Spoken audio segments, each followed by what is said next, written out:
Hello everyone, আশা করি সবাই অনেক ভালো আছো। তোমরা যারা বিউপি অ্যাডমিশন টেস্টের প্রিপারেশন নিচ্ছ, স্পেশালি এফবিএস ফ্যাকাল্টির জন্য, তোমরা জানো যে এফবিএস ফ্যাকাল্টিতে ইংলিশ ভার্সন ম্যাথের উপর কোশ্চেন করা হয়। তাই এফবিএস ফ্যাকাল্টিতে চান্স পেতে হলে অবশ্যই তোমাকে ম্যাথের উপর ভালো একটা প্রিপারেশন রাখতে হবে। এবং এখানে তোমার 500 সিট রয়েছে, অর্থাৎ এফবিএস ফ্যাকাল্টিতে এই 500 সিটের বিপরীতে তোমাকে চান্স পেতে হলে ম্যাথের উপর ভালো প্রিপারেশন রাখা খুবই জরুরি। এবং আদার্স ফ্যাকাল্টির তুলনায় এফবিএস ফ্যাকাল্টি বিউপিতে অনেক বেশি ওয়েল নোন। আদার্স ইউনিভার্সিটি যেমন তোমার ঢাকা ইউনিভার্সিটির আইবিএ বা জাহাঙ্গীরনগর ইউনিভার্সিটির আইবিএ ডিপার্টমেন্টের সাথে তোমার এই বিউপির এফবিএস ফ্যাকাল্টি কম্পিটিশনে থাকে। দ্যাটস ওয়াই বিউপির মধ্যে এফবিএস ফ্যাকাল্টিতে চান্স পেলে তোমার জন্য এটা অনেক বড় একটা পাওয়া হবে। এবং তোমরা ইতিমধ্যে জানো যে আমি বিউপির FBS faculty, FA double S faculty এবং এফ ট্রিপল এস ফ্যাকাল্টি তিনটা ফ্যাকাল্টিতে চান্স পাই। পরবর্তীতে আমিও কিন্তু এফবিএস ফ্যাকাল্টিতে ভর্তি হই। ঠিক আছে, কারণ এফবিএস ফ্যাকাল্টি হচ্ছে বিউপির মধ্যে সবচেয়ে বেশি রিনোন্ড ফ্যাকাল্টি। এখন আসো যে আজকের ক্লাসে আমরা বিউপি ম্যাথ ওয়ানে যে যে টপিক গুলোর উপর আলোচনা করবো। এখানে আমরা ম্যাথের উপর শুরুতে তোমাদেরকে কিছু নোট শেয়ার করবো যেগুলো তোমাদেরকে অনেক বেশি হেল্প করবে। ওকে, তারপর দেখো এফবিএস প্রিভিয়াস ইয়ার কোশ্চেন এবং প্র্যাকটিস, অর্থাৎ পুরো কনসেপচুয়াল একটা ক্লাস হবে যেখানে আমরা বিউপির এফবিএস ফ্যাকাল্টির যে ম্যাথ কোশ্চেন গুলো আসে কিভাবে আসতে পারে পুরো একটা ইনসাইট তোমরা এই ভিডিওতে পেয়ে যাবা। খেয়াল করে দেখো শুরুতেই যে ম্যাথ নোট ওয়ান, এবং এটার টপিকটা হচ্ছে ইন্টিজার। এটা মানে হচ্ছে কি পূর্ণ সংখ্যা। দেখো, an integer is any number in the set -3 -2 -1 0 1 to 3। অর্থাৎ তোমার অসীম পর্যন্ত সকল ধনাত্মক সংখ্যা বা ঋণাত্মক সংখ্যা এবং জিরো সবগুলো হচ্ছে তোমার ইন্টিজার বা পূর্ণ সংখ্যার এই সেটের মধ্যে পড়বে।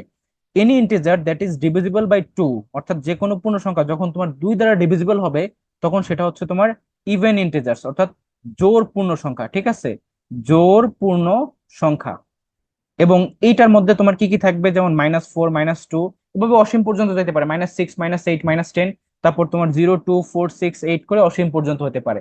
এবং integers that are not divisible by two, অর্থাৎ যে সংখ্যাগুলো তোমার দুই দ্বারা ডিভিজিবল নয় সেগুলো হচ্ছে কি অড ইন্টিজার্স, অর্থাৎ বিজোড় ইন্টিজার। ঠিক আছে, সেগুলো হচ্ছে তোমার বিজোড় ইন্টিজার্স, যেমন তোমার -3 -1 1 3 5, তারপর 7 9 11 13 এভাবে করে অসীম পর্যন্ত হতে পারে। এগুলাকে কি বলা হবে, এগুলাকে বলতে হবে তোমার অড ইন্টিজার্স। এখন আসো যে if at least one factor of A product. দেখো, প্রোডাক্ট মানে হচ্ছে গুণফল। ঠিক আছে, প্রোডাক্ট মানে হচ্ছে কি গুণফল, অর্থাৎ যদি কোনো একটা গুণফলের মধ্যে ওয়ান ফ্যাক্টর মানে একটা সংখ্যা জোড় হয়, is even, then the product is even. অর্থাৎ কোনো একটা গুণফলের মধ্যে যদি যে কোনো একটা সংখ্যা জোড় হয় তাহলে ওই গুণফলটাও কিন্তু জোড়ই আসবে, আদারওয়াইজ গুণফলটা কি হবে, বিজোড় হবে। দেখো, যেমন ধরো আমরা যদি এক্সাম্পল হিসেবে দেখি, তাহলে ধরো দুইটা সংখ্যার যদি একটা সংখ্যা 2 আর একটা সংখ্যা 3 হয়, তাহলে দেখো একটা সংখ্যা জোড়, দ্যাটস ওয়াই এটার যে প্রোডাক্ট সেটাও কিন্তু জোড়ে আসবে, মানে 6 আসবে। এটা কিন্তু একটা ইভেন নাম্বার বা জোড় সংখ্যা। কিন্তু ধরো যে যদি একটাও তোমার জোড় না হয় সেই ক্ষেত্রে কি হয়, বা তোমার এরকম যদি হয়, সাপোজ দুইটাই বিজোড়, যেমন 1:3, তখন কিন্তু সেই ক্ষেত্রে 3 আসবে, যেটা কিন্তু একটা বিজোড় সংখ্যা। অর্থাৎ অ্যাটলিস্ট একটা কিন্তু জোড় হইতে হবে, তখন গুণ করলে গুণফলটা কিন্তু জোড় চলে আসবে। তারপর দেখো, if two integers are both even or odd, then their sum and difference are even. Sum মানে হচ্ছে তোমার যোগফল, এটা মনে রাখবা। একটু আগে আমরা যেমন শিখলাম প্রোডাক্ট মানে হচ্ছে গুণফল, ঠিক তেমনি সাম মানে হচ্ছে যোগফল, এবং ডিফারেন্স মানে হচ্ছে তোমার বিয়োগফল। ওকে, বিয়োগফল। আর বলা হলো যে যদি দুইটা সংখ্যাই তোমার জোড় হয় অথবা দুইটা সংখ্যাই তোমার বিজোড় হয়, তখন তাদের যোগফল এবং বিয়োগফল সব সময় কি আসবে, জোড় আসবে। দেখো, জোড় হবে বা ইভেন হবে। যেমন যদি দুইটা সংখ্যাই তোমার জোড় হয়, সাপোজ 2 আর 4, তখন কিন্তু অ্যান্সার হচ্ছে 6, যেটা অবশ্যই জোড়। আবার ধরো দুইটা সংখ্যাই বিজোড়, যেমন 1 আর 3, এদের যোগফলও কিন্তু তোমার অলওয়েজ জোড় আসবে। এরপর দুইটা সংখ্যা ধরো বিজোড়, সাপোজ ধরো তোমার কি বলা যায় 1 আর 3, তাহলে বিজোড় যেহেতু দুইটাই, এবার যোগফলও কিন্তু জোড়ই আসছে। আবার ধরো দুইটা সংখ্যা বিজোড়, এদের কিন্তু বিয়োগফলটা 3 - 1, এটাও কিন্তু জোড় আসতেছে। আর যদি এটার আদারওয়াইজ ঘটে তখন সেক্ষেত্রে অড হয়ে যাবে। তো যেটা আমাদের এই পার্টটার সামারি সেটা হচ্ছে, যখন কোন একটা গুণফলের মধ্যে যে কোনো একটা সংখ্যা তোমার জোড় থাকবে তাহলে গুণফলটা আলটিমেটলি জোড় আসবে, আদারওয়াইজ সেটা বিজোড় আসবে। আবার যদি দুইটা সংখ্যাই তোমার জোড় অথবা দুইটা সংখ্যাই বিজোড় হয়, তাহলে তাদের যোগফল এবং গুণফল দুইটাই জোড় আসবে, আদারওয়াইজ সেটা বিজোড় আসবে। এই হচ্ছে বিষয়। তারপর দেখো ম্যাথ নোট ওয়ানের মধ্যে আরো দুইটা জিনিস, সেটা হচ্ছে প্রপার্টিজ অফ ইন্টিজার্স ওয়ান, আর একটা হচ্ছে প্রপার্টিজ অফ ইন্টিজার জিরো।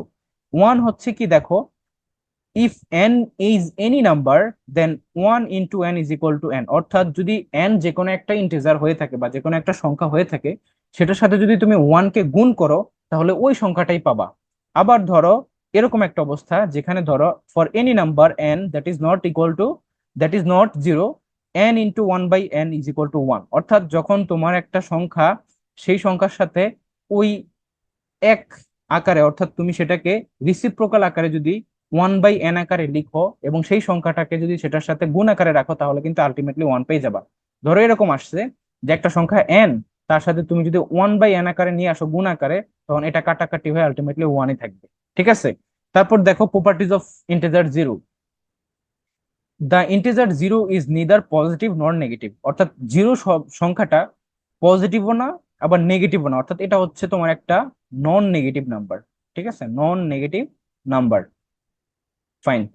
জিরোর সাথে যখন কোনো একটা কিছুর যোগ করবা, সাপোজ এন প্লাস জিরো, যদি এন যে কোনো একটা সংখ্যা হয়ে থাকে তাহলে কিন্তু আলটিমেটলি ওই এনই আসবে। কিন্তু যদি তুমি জিরোর সাথে যে কোনো সংখ্যাকে গুণ করো, এই যে এখানে দেখো ডট মানে হচ্ছে গুণ করা, তাহলে কিন্তু অ্যান্সার জিরো হয়ে যাবে। ঠিক আছে, অর্থাৎ যে কোনো সংখ্যার সাথে যদি তুমি জিরোকে যোগ করো বা বিয়োগ করো আলটিমেটলি ওই সংখ্যাটাই থাকবে। কিন্তু যদি তুমি জিরো দ্বারা গুণ করো তাহলে কিন্তু পুরো ফলাফলটাই জিরো চলে আসবে। So that is the properties of integer one and zero. এবং এই জিরো আবিষ্কার করছে কারা? এটা হচ্ছে তোমার ইন্ডিয়ান্স। ঠিক আছে, ভারতীয়রা এটা আবিষ্কার করছে, মনে রাখবা। তারপর দেখো যে প্রাইম নাম্বার, ম্যাথ নোট 2, এটা হচ্ছে প্রাইম নাম্বার। প্রাইম নাম্বার মানে হচ্ছে তোমার মৌলিক সংখ্যা। ওকে, মৌলিক সংখ্যা। এখন মৌলিক সংখ্যা ডেফিনেশনটা কি? A prime number is a positive integer that has exactly two different positive divisors. অর্থাৎ প্রাইম নাম্বার বা মৌলিক সংখ্যা হচ্ছে একটা ধনাত্মক পূর্ণ সংখ্যা যেটার কিনা দুইটা ভিন্ন পজিটিভ ডিভিজর্স বা ভাজক থাকবে। একটা হচ্ছে ওয়ান আর একটা হচ্ছে ওই সংখ্যা নিজেই।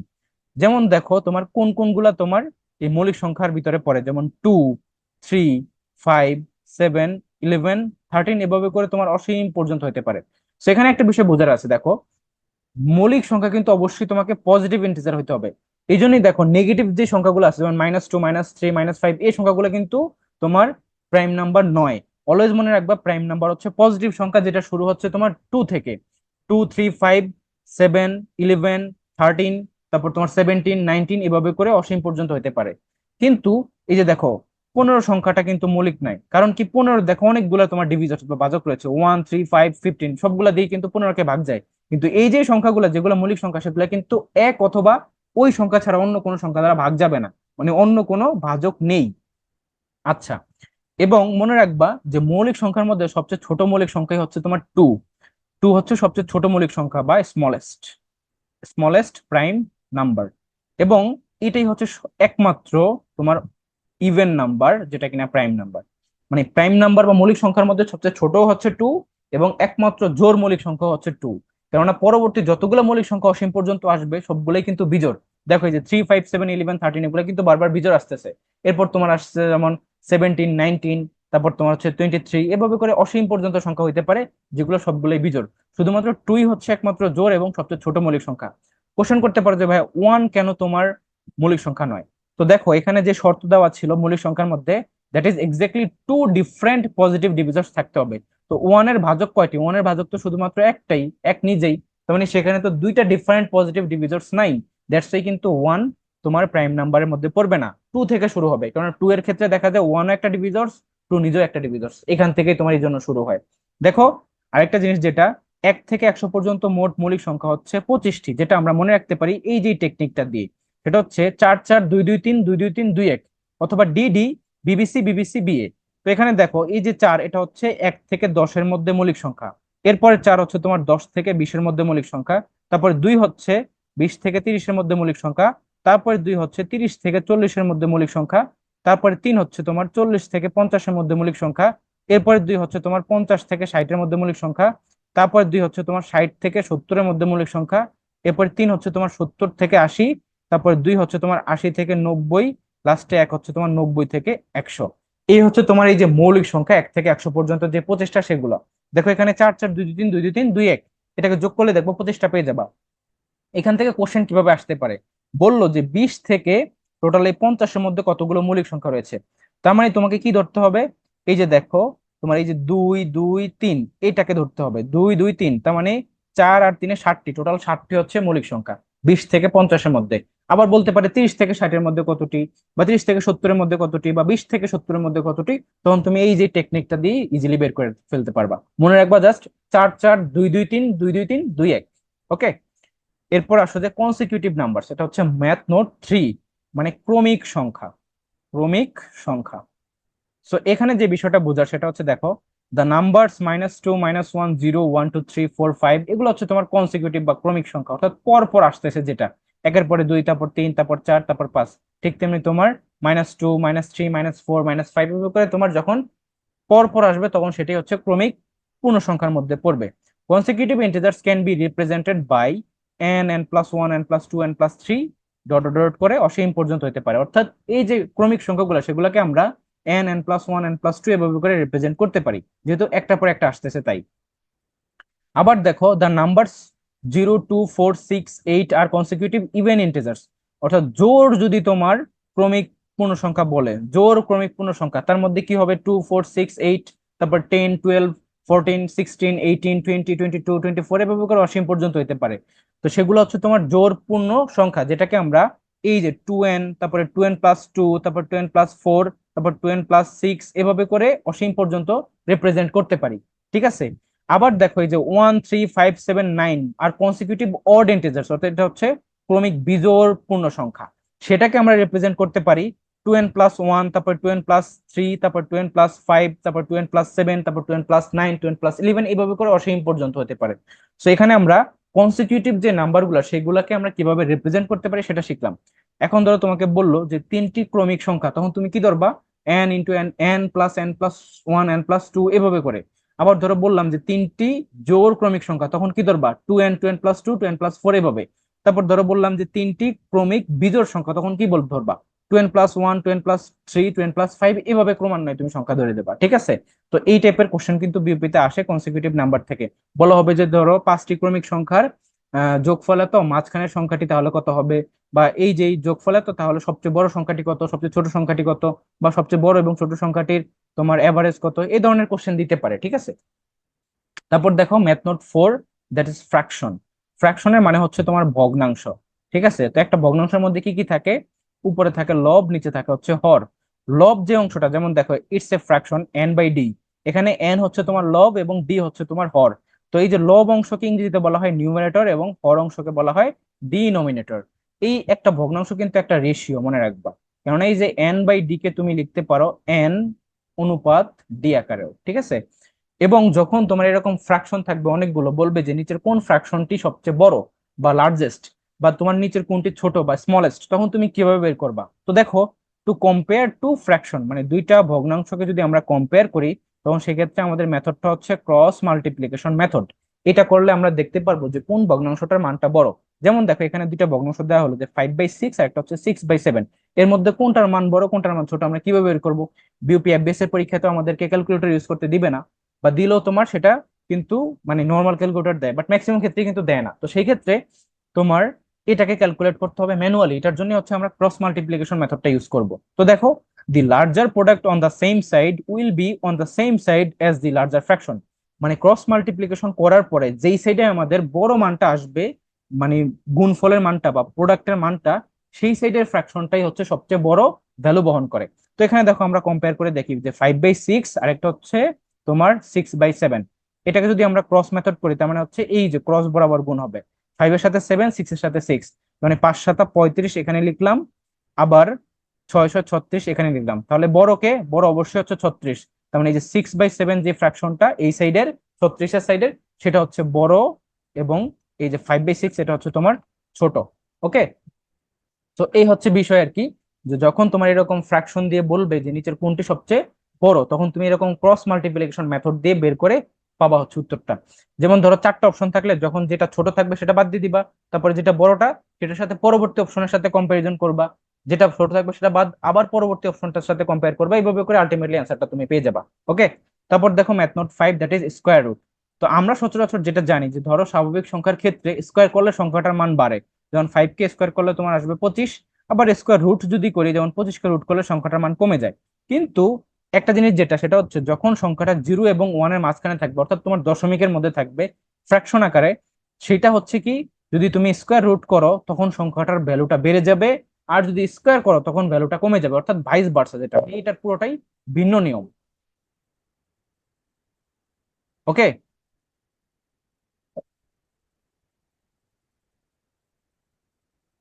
সো নাও দেখো যে এই যে এক্সাম্পলটা এখানে বলা হলো 1/4, এটাকে স্কোয়ার রুট করা হলো। তো 1/4 কে যদি তুমি স্কোয়ার রুট করো তখন অ্যান্সার আসবে হচ্ছে 1/2।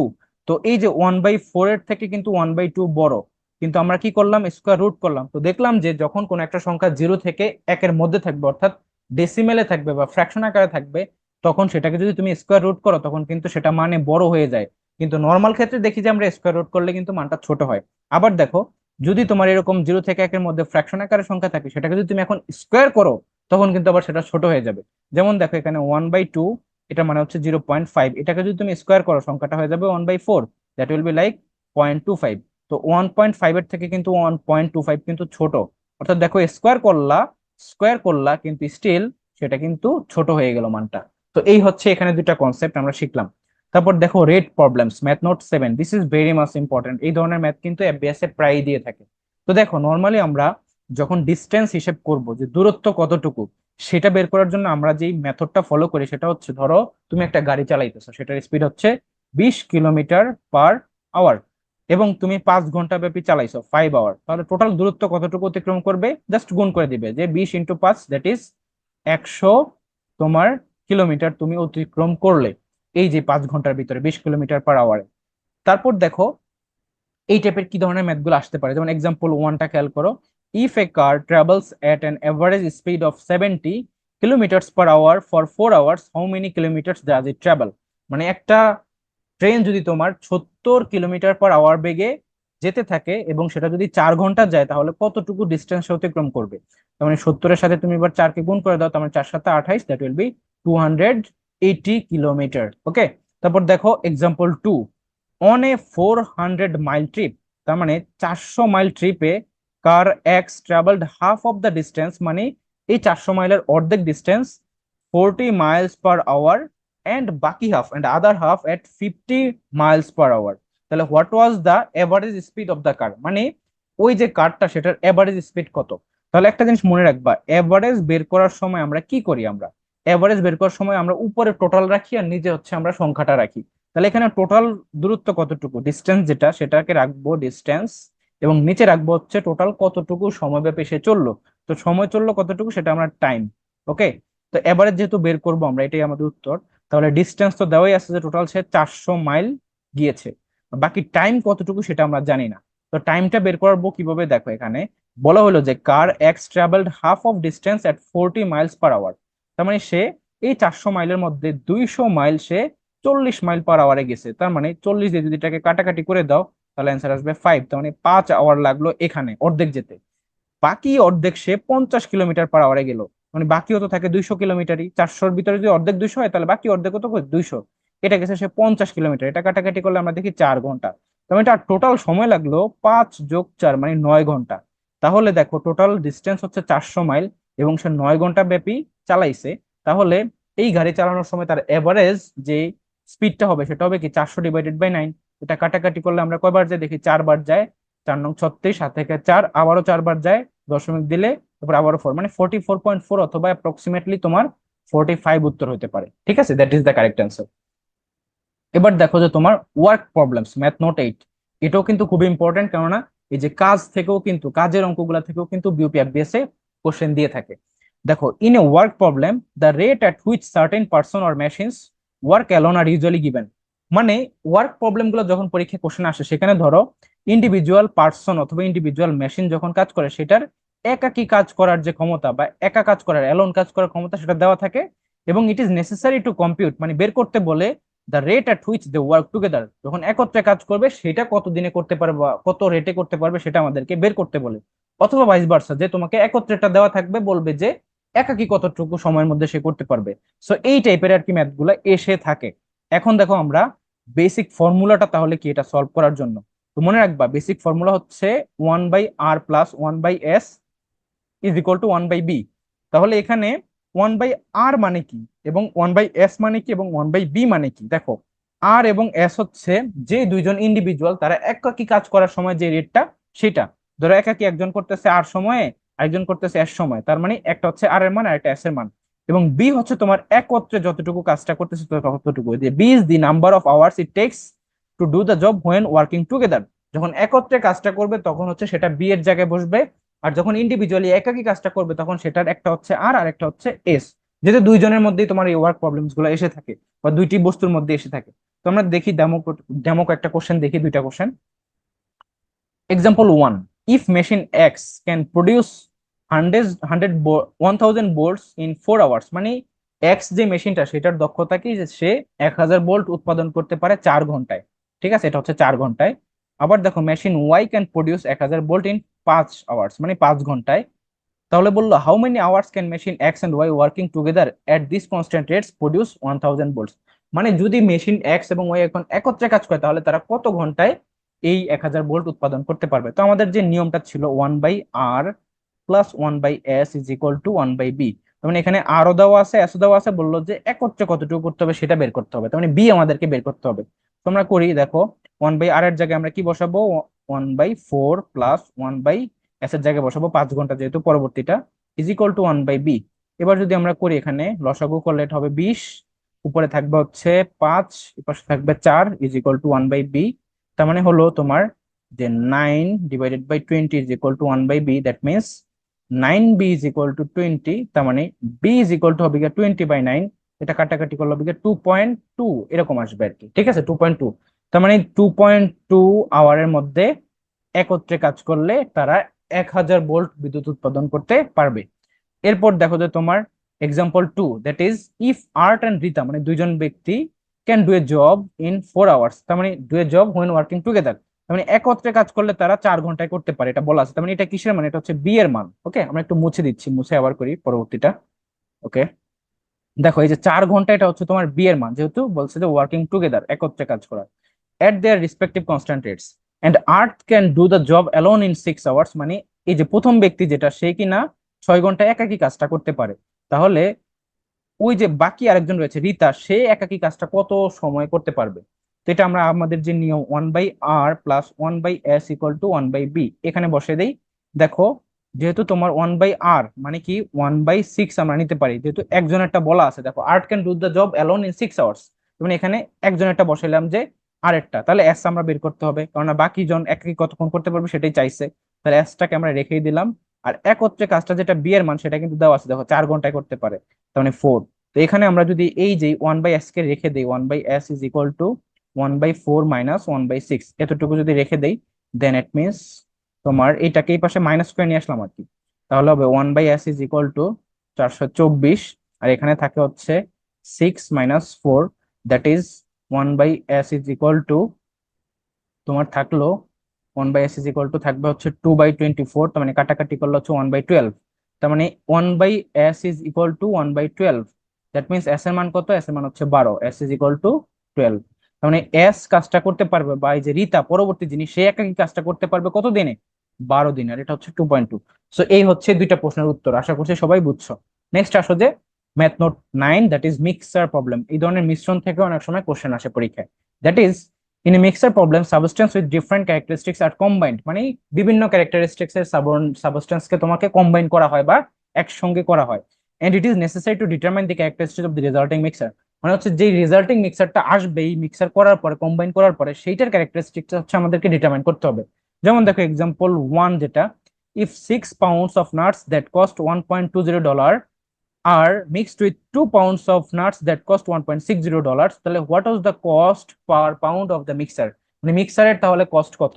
তো এখানে যতটুকু মিক্সার করা হয়েছে দেখো 6 পাউন্ড যেটার দাম 1.20 টাকা, মানে 6 × 1.20 ডলার, এটার সাথে মিক্স করা হয়েছে মানে প্লাস 2 পাউন্ড যেটার দাম হচ্ছে 1.60 ডলার। তো এইটাই হচ্ছে আমাদের উত্তরটা। এটাকে যদি আমরা ক্যালকুলেট করি, দেখো এই যে এখানে দেখো 1.20 আছে, তাহলে জিরোর তো কোনো ভ্যালু নাই, তাহলে এটাকে তুমি 12 ধরে নাও বা 1.2 ধরে নাও। তো দশমিককে যদি আমরা ভুলে যাই তাহলে এটা হবে 12, 6-এর সাথে 12কে গুণ করলে হবে 72। যেহেতু দশমিককে ভুলে গেছিলাম এখন আবার স্মরণ করো, এক ঘর আছে যেহেতু, তার মানে 7-এর মাঝখানে এক ঘরে বসে দিবা, শেষ 7.2। আবার এখানে দেখো 1.6 ধরে নাও, জিরোর তো কোনো ভ্যালু নেই, তাহলে 16-ষোলোর সাথে 2কে গুণ করলে হবে গিয়ে 32। এখন যেহেতু মাঝখানে একটা এক ঘরে দশমিক ছিল, এই জন্য এক ঘরে দশমিক বসে দিতে, মানে 3.2, দ্যাট মিনস 10.4 হচ্ছে উত্তর। ওকে, এবার আসো সেকেন্ড কোশ্চেনটা। Example 2, how many litres of a solution that is 15% salt must be added to 5 litres of a solution that is 8% salt to the resulting solution is 10% salt. আচ্ছা, এখানে বলা হলো যে 15% একটা সল্ট এর মাঝখানে তোমার কত লিটার যুক্ত করলে এবং তার সাথে যদি তুমি 5 লিটার 8% সল্টের মিশ্রণকে যুক্ত করো, তাহলে রেজাল্টিং যে সলিউশনটা আসবে সেটা হবে 10% সল্ট। তো এটাকে আমরা কিভাবে করবো দেখো, আমরা একটু মুছে দিচ্ছি, আমি তোমাদেরকে ইকুয়েশনটা সাজিয়ে দিই, তোমরা নিজেরা এটা করতে পারবা। খেয়াল করে দেখো, যেহেতু 15% সল্ট বলা হইলো, তার মানে 15 / 100 এবং কত লিটার চাইছে সেটা হচ্ছে এন লিটার, ধরো এন, এই জন্য এন গুণ করে দিলাম, ঠিক আছে। এন ইন্টু 15 / 100, এটার সাথে তোমার যুক্ত করা হলো যে 5 লিটার সলিউশন, যেটা কিনা 8% সল্ট। মানে 8% সল্ট মানে কি 8 / 100, যেখানে তোমার 5 লিটার ইন্টু তোমার 5। ওকে, আচ্ছা, এটা কিন্তু ইন্টু চিহ্ন মানে গুণ চিহ্ন, এখানেও গুণ চিহ্ন। এবার রেজাল্টিং যে সলিউশনটা আসলো, মানে এই দুইটার যে রেজাল্টিং সলিউশন, সেইখানে বলা হলো যে 10% সল্ট আছে, মানে 10 / 100, এবং রেজাল্টিং সলিউশনে কতটুকু, এখানে এন, এখানে 5 লিটার, মানে এন প্লাস 5 লিটার হলো। তো এই হচ্ছে তোমার আলটিমেটলি ইকুয়েশনটা, এখান থেকে এন এর ভ্যালুটা বের করতে হবে আর কি, এই যে যে যে জায়গাগুলো আছে এখান থেকে এন এর ভ্যালুটা আমরা বের করবো। সো তোমরা নিজেরাই এটা করতে পারবে আশা করি, এখান থেকে ইকুয়েশনটা সাজিয়ে নিজেরা ক্যালকুলেট করে এন এর মানটা বের করে ফেলবা। তারপর দেখো যে math note 10, that is interest problem. তো ইন্টারেস্টের ম্যাথ গুলা কিরকম ভাবে আসবে, এখানে আমরা এই কনসেপ্টের মধ্যে শুধু সরল যেটা সিম্পল অ্যানুয়াল ইন্টারেস্ট সেটা নিয়ে আলোচনা করব।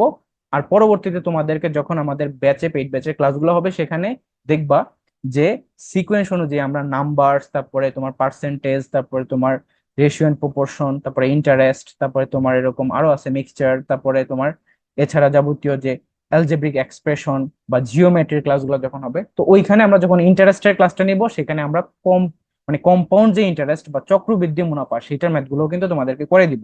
এছাড়াও তোমার সিম্পল ইন্টারেস্টের বাহিরে আলাদা কিছু এক্সেপশনাল টাইপ আছে, সেগুলো কিন্তু আমরা সেখানে পড়াই দিব, ঠিক আছে। তো এখানে দেখো যে আমরা সিম্পল ইন্টারেস্টের বেসিক জিনিসটা ক্লিয়ার হই, সেটা হচ্ছে interest can be computed in two basic way, that is simple annual interest, আর একটা হচ্ছে তোমার কম্পাউন্ড ইন্টারেস্ট। তো আমরা এখানে দেখি যে সিম্পল অ্যানুয়াল ইন্টারেস্টের ম্যাথগুলো কিভাবে করব। সেখানে ইন্টারেস্ট বের করার সময় আমরা প্রিন্সিপাল ইন্টারেস্ট এবং টাইম এটাকে গুণ করে দিলেই আমরা ইন্টারেস্টটা পেয়ে যাব, অর্থাৎ I is equal to P R N. P হচ্ছে তোমার এখানে প্রিন্সিপাল, আর হচ্ছে ইন্টারেস্ট রেট, এবং টাইম হচ্ছে এন। এটার সাথে আমরা নিচে অনলাইজ 100 রাখবো, কেননা আমরা যেই ইন্টারেস্ট রেটটা দেওয়া থাকবে সেটা কিন্তু পার্সেন্টেজে দেওয়া থাকে। দ্যাটস ওয়াই আমাদের কোশ্চেনের মধ্যে যা দেওয়া থাকবে সেটাই কিন্তু আমরা ব্যবহার করব, আলাদা করে সেটাকে 100 দ্বারা ভাগ করে কমায় নেওয়ার দরকার নেই, ঠিক আছে। কারণ যেহেতু আমরা এই যে সূত্র যেটা শর্টকাট নিয়ম সেটার মধ্যে কিন্তু 100 নিয়ে আসছি। তো দেখো, if $8,000 is invested at 6% simple annual interest, how much interest is earned after 3 months? অর্থাৎ দেখো, $8,000 যদি তুমি 6% সিম্পল ইন্টারেস্টে রাখো, তাহলে 3 মাস পরে কতটুকু পাবা ইন্টারেস্ট। মানে আমাদের যে সূত্র I is equal to P R N divided by 100, এখানে বসে দেই। পি এর মান হচ্ছে তোমার $8,000 ইন্টু আর এর মান হচ্ছে তোমার 6%, 6ই বসাবো, পার্সেন্ট যেহেতু এই যে 100 কিন্তু আমরা নিচে রেখে দিচ্ছি, এই জন্য 100 আলাদা করে এটাকে কাটাকাটি করার দরকার নেই। তারপর দেখো তোমার বসাতে হবে কি 3 মাস মানে সময়, তো এখানে দেখো 3 মাস। তো মনে রাখবা এই যে সূত্রের এন, এটা কিন্তু অলওয়েজ বছরে হিসাব করতে হয়, অ্যানুয়াল হিসাবটা বছরে হিসাব করতে হয়। যেহেতু 3 মাস বলছে, তার মানে 3কে তোমার 12 দ্বারা ভাগ করে নিতে হবে। তো এবার এই যে 100-র দুইটা শূন্য দিয়ে 8,000-এর দুইটা শূন্য কেটে দিলাম, তাকে 80, 6 দিয়ে 12কে কাটলে থাকবে হচ্ছে 2, 2 দিয়ে তোমার এই 80কে কাটলে হবে গিয়ে 40, 40-এর সাথে যদি 3কে গুণ করো, 40 × 3, তার মানে হবে গিয়ে 120। তার মানে $120 হচ্ছে তোমার ইন্টারেস্ট, এটাই হচ্ছে উত্তর। তারপর আসো যে ডিসকাউন্ট প্রবলেমস, মানে যখন তোমার ডিসকাউন্টের যে কোশ্চেন গুলো আসবে সেগুলো কিভাবে সলভ করবা। তো এটা কিন্তু তোমার ডে টু ডে লাইফে তোমরা দেখে থাকো, যখন তুমি শপিং করতে যাও, ধরো তুমি ড্রেস কিনতে শপিং করতে গেছো, সেখানে তোমাকে একটা ডিসকাউন্ট দেওয়া হয়, তারপর তোমার প্রাইসটা কত তুমি পে করবে এটা কিন্তু তোমার নিজেরই বের করে রাখা উচিত, বা তোমাকে জাজ করা উচিত যে আমি কত পে করতেছি। তো দেখো, if a price is discounted by n%, then the price becomes 100 minus n% of the original price. তো এটাকেই আমরা দেখবো হচ্ছে দুইটা এক্সাম্পলের মাধ্যমে। দেখো কি বললো, a certain customer paid $24 for a dress, মানে একটা কাস্টমার $24 একটা ড্রেসের জন্য পে করলো। If that price represented A 25% discount on the original price, যদি এই প্রাইসটা অর্থাৎ $24টাই তোমার রিপ্রেজেন্ট করে 25% ডিসকাউন্ট একটা অরিজিনাল প্রাইসের উপরে, তাহলে অরিজিনাল প্রাইসটা অ্যাকচুয়ালি কত, then what was the original price of the dress. তো এখানে দেখো, যেহেতু 25% ডিসকাউন্ট দেওয়ার পর $24 আসছে, তাহলে 25% ডিসকাউন্ট মানে কি যে 100 মাইনাস 25 হুইচ ইজ 75, ঠিক আছে। তার মানে 75% মানেই হচ্ছে তোমার এই যে $24। তার মানে 75 ডিভাইডেড বাই 100 মানে হচ্ছে 24। তাহলে এখানে এই যে 75, এটার সাথে ধরো অরিজিনাল যে প্রাইসটা যদি বের করতে চাও, অরিজিনাল সেটা গুণ আকারে আসলো, এখানে আর গুণন করলে 100 এই 2400 সাথে গুণ, তার মানে 2400 হয়ে গেল। তাহলে অরিজিনাল প্রাইসটা হবে কি, যে 2400 কে 75 দ্বারা ভাগ, তার মানে 2400 ডিভাইডেড বাই 75। এটা কাটাকাটি করলে যাবে কয়বার, 3 বার। হাতে থাকে হচ্ছে তোমার 5, তাহলে শূন্য বসালে 115 থাকে, তার মানে আচ্ছা 75 কে যদি 3 দ্বারা গুণ করে থাকে হচ্ছে কত, 225। থাকে 15 হাতে, তুই 15 সাথে 100 শূন্য বসালে থাকবে হচ্ছে 150। 75 যা হচ্ছে 2 বার 150-এর মধ্যে, তার মানে 32 হচ্ছে কারেক্ট অ্যান্সার। মানে অরিজিনাল প্রাইস এটার ছিল হচ্ছে $32, যেটা কিনা তোমার 25% ডিসকাউন্ট দেওয়ার পরে $24 নেমে আসছে। আমি আবারও বলতেছি, দেখো কিভাবে হলো, যেহেতু 25% ডিসকাউন্ট দেওয়ার পর 24 টাকা হয়েছে, তার মানে 75% মানে হচ্ছে 24 টাকা বা $24। তাহলে 75% মানে কি, 75 ডিভাইডেড বাই 100। যে 100 আমি আর গুণন করে 2400-এর সাথে $2400 হয়ে গেল। সেটাকে আমি এখন 75 দ্বারা ভাগ করে দিলাম, তাহলে আমার অরিজিনাল অ্যামাউন্টটা চলে আসবে। ঠিক আছে, অর্থাৎ তোমাকে ধরো 25% ডিসকাউন্ট দেওয়া হলো, হ্যাঁ, টাকা হচ্ছে তোমার ধরো 32, তো তুমি কি করবা, তুমি হচ্ছে জাস্ট এই যে 75 কে গুণ করবা 100 দ্বারা ভাগ করবা, তাহলে দেখবা যে $24 চলে আসছে। এভাবে কিন্তু ম্যাথ গুলা করা যায়। আচ্ছা, তারপর দেখো পরেরটা, দি প্রাইস অফ এন আইটেম। আচ্ছা, আমরা এখানে ক্লিন করে নিচ্ছি স্লাইডটা। ওকে, এখন দেখো example 2, the price of an item is discounted by 20%, অর্থাৎ যে কোনো একটা আইটেমের প্রাইস 20% ডিসকাউন্ট দেওয়া হলো, and then this reduced price is discounted by an additional 30%, মানে এই যে ডিসকাউন্ট দেওয়ার পরে যেই টাকাটা আসলো সেটার উপরেই আবার ফার্দার 30% ডিসকাউন্ট দেওয়া হলো, তার মানে সে সোনায় সোহাগা। এখন দেখো দিস টু ডিসকাউন্টস, মানে এই যে 2বার ডিসকাউন্ট দেওয়া হলো, are equal to an overall discount of what percent, মানে এই যে 2বার ডিসকাউন্ট দেওয়া হলো এটা ওভারঅল, তাহলে সে কত পার্সেন্ট ডিসকাউন্ট পেলো ওই পুরো যেই জিনিসটা কিনতে গেলো সেটার উপরে। এটা বের করার জন্য হচ্ছে আমরা একটা শর্টকাট মেথড ফলো করবো, that is plus minus A plus minus B plus minus A B by 100। এটা হচ্ছে আমাদের শর্টকাট নিয়ম।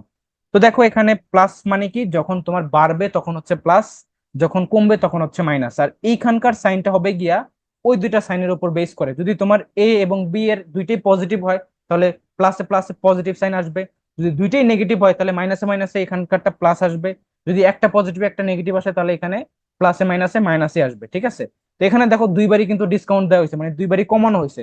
মানে প্রথমটা হচ্ছে -20, পরেরটা হচ্ছে -30, মানে 20% আর 30%। এরপরে সাইনটা কি হবে, যেহেতু দুইটাই তোমার মাইনাস, তাহলে এ বি কে গুণ করলে কিন্তু প্লাস হয়ে যাবে, মানে মাইনাস মাইনাসে প্লাস, মানে এই সাইনটা প্লাস হবে। এবার উপরে হবে 20 গুণ 30 ডিভাইডেড বাই হচ্ছে তোমার 100।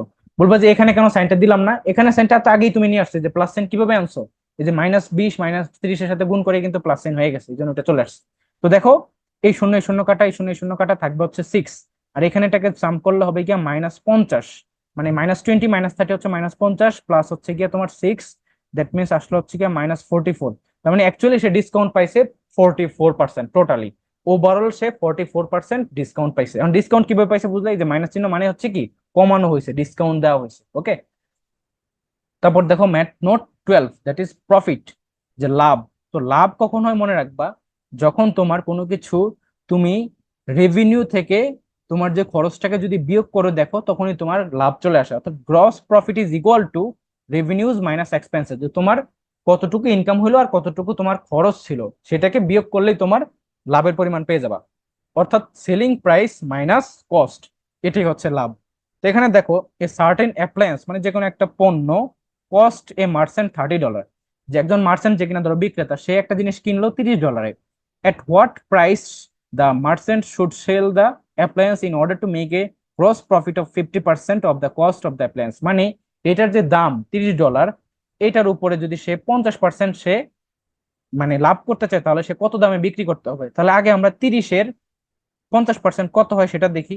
মানে 50% মানে হচ্ছে 50 ডিভাইডেড বাই 100, তার মানে এটা কাটলে 2, 2 দিয়ে 30-কে কাটলে হবে গিয়ে 15, তার মানে $15 হচ্ছে তোমার 50% অফ 30। তাহলে সে বিক্রি করতে হবে অ্যাকচুয়ালি $30 যোগ $15, অর্থাৎ $45 বিক্রি করতে হবে। ঠিক আছে, তাহলেই সে 50% সেখান থেকে লাভ করতে পারবে। তারপর দেখো math note 13, that is sets. এই সেটের ম্যাথ গুলা থেকে কিন্তু কিছু ম্যাথ আসবে তোমাদের। দেখো each of 25 people is enrolled in history mathematics or both, মানে 25 জন টোটাল স্টুডেন্ট ছিল, তাদের মধ্যে কেউ কেউ হিস্ট্রিতে হইলো ভর্তি, তারপর কেউ কেউ ম্যাথমেটিক্সে ভর্তি হলো, কেউ কেউ উভয় বিষয়ে ভর্তি হলো। তারপর বলে দিছে দেখো যে 20 are enrolled in history and 18 are enrolled in mathematics, মানে 20 জন হচ্ছে তোমার হিস্ট্রিতে ভর্তি হলো এবং 18 জন হচ্ছে তোমার ম্যাথমেটিক্সে ভর্তি হলো। How many are enrolled in both history and mathematics. তো এই ধরনের কোশ্চেন আসলে তোমার হচ্ছে একটা শর্টকাট নিয়মটা হচ্ছে এইটা, দেখো টেকনিকটা কি, যে অল ইজ ইকুয়াল টু এ, মানে হচ্ছে যে কোনো একটা সাবজেক্টে অনলি, তারপর আরেকটা সাবজেক্টে অনলি, যোগ হবে বিয়োগ হবে যে ওই দুইটা সাবজেক্টে যারা কমন আকারে আছে, যে দুইটা সাবজেক্টে যারা নিছে। হ্যাঁ, আবার নান দেওয়া থাকলে যে কোনোটি যারা নেয় নাই তাদেরটা যোগ হবে। তো নানটা এখানে তো প্রশ্নের মধ্যে নাই, তার মানে এটাকে আমরা হিসেব না করলেই চলে, আমরা এতটুকু দিয়ে অ্যান্সার করতে পারবো। টোটাল কতজন ছিল? 25 জন। তাহলে অল এর জায়গায় বসবে 25। তারপর দেখো 20 জন শুধু হিস্ট্রিতে, তার মানে 20 হচ্ছে এখানে। 18 জন শুধু ম্যাথমেটিক্সে, তার মানে 18 জন হচ্ছে এখানে। এবং এ ইন্টারসেকশন বি মানে হচ্ছে যে উভয় বিষয়ে কতজন, সেটাই আমাদেরকে বের করতে হবে। যে এ ইন্টারসেকশন মানে কি, যে হিস্ট্রি এবং ম্যাথমেটিক্স উভয়টাতেই কারা কারা ভর্তি হয়েছে। তো সেটাই যেহেতু বের করবো, সেটা কিভাবে বের করতে পারি? দেখো এখানে তোমার 25 = তোমার 20 + 18 হয়ে যাবে 38, এই পাশে হয়ে যাবে মাইনাস এ ইন্টারসেকশন বি, এটাই কিন্তু আমরা বের করবো, এ ইন্টারসেকশন বি কিন্তু বের করবো। তাহলে এই 38 এই পাশে চলে আসলে হয়ে যাবে কি 13, -13 = minus A intersection B. Minus minus কাটাটা মানে এ ইন্টারসেকশন বি সমান অ্যান্সার কত আসলো? 13। তাহলে এই প্রশ্নের উত্তর হচ্ছে 13 জন উভয় সাবজেক্ট, অর্থাৎ হিস্ট্রি এবং ম্যাথমেটিক্স উভয় সাবজেক্টে এনরোল করলো। আমরা জাস্ট দেখো এই যে টেকনিকটা, all is equal to A plus B minus উভয়, মানে একত্র উভয় প্লাস হচ্ছে নান। তো নান তো এখানে বলেই নাই, দ্যাটস আমরা এতটুকু দিয়ে সলভ করে ফেললাম। যেখানে অল হচ্ছে 25, এ হচ্ছে তোমার 20 জন শুধু হিস্ট্রিতে, 18 জন হচ্ছে শুধুমাত্র ম্যাথমেটিক্সে, সেটা বি এর মান, আর এ ইন্টারসেকশন বি সেটা আমরা বের করে ফেললাম সূত্র অনুযায়ী। ওকে, তারপর দেখো ম্যাথ নোট 14, যেটা একটা রিয়েল নাম্বারের কনসেপ্ট, দ্যাট ইজ যখন কোনো একটা সংখ্যা 3 দ্বারা ডিভিজিবল হবে, তখন ওই সংখ্যাটার ডিজিট গুলার যোগফলটাও কিন্তু 3 দ্বারা ডিভিজিবল হতে হবে। অর্থাৎ দেখো এই যে 135, এই সংখ্যাটা কি 3 দ্বারা বিভাজ্য নাকি বিভাজ্য নয়, কিভাবে বুঝবো? এটার যে ডিজিট গুলার যোগফল মানে 1 + 3 + 5 9, এটা যদি 3 দ্বারা ডিভিজিবল হয়, তাহলেই তোমার এই যে 135 সংখ্যাটা পুরোটাই 3 দ্বারা ডিভিজিবল। আমরা একটু পরে যখন প্র্যাকটিস ম্যাথ গুলো দেখবো, সেখানে দেখবো যে এইটা আমাদের কিভাবে হেল্প করে। ওকে, এই যে টেকনিকটা, যে যে কোনো সংখ্যা 3 দ্বারা ডিভিজিবল কিনা চেক করার জন্য আমরা কি করতে পারি, সেটা ডিজিট গুলার যোগফল 3 দ্বারা ডিভিজিবল কিনা সেটা দেখলেই হয়ে যাবে। যদি ডিজিট গুলার যোগফল 3 দ্বারা ডিভিজিবল হয়, তাহলে ওই পুরো সংখ্যাটাই 3 দ্বারা ডিভিজিবল, সেটা যত বড় সংখ্যাই হোক না কেন।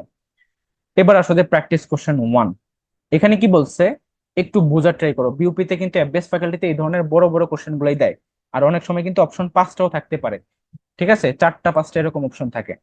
তো a project scheduled to be carried out over a single fiscal year has a budget of $12,600 divided into 12 equal monthly allocation। অর্থাৎ একটা তোমার প্রজেক্টে টোটাল বাজেট হচ্ছে $12,600, যেটা কিনা 12টা অ্যালোকেশনের মাধ্যমে তোমার ডিভাইড করা হয়েছে।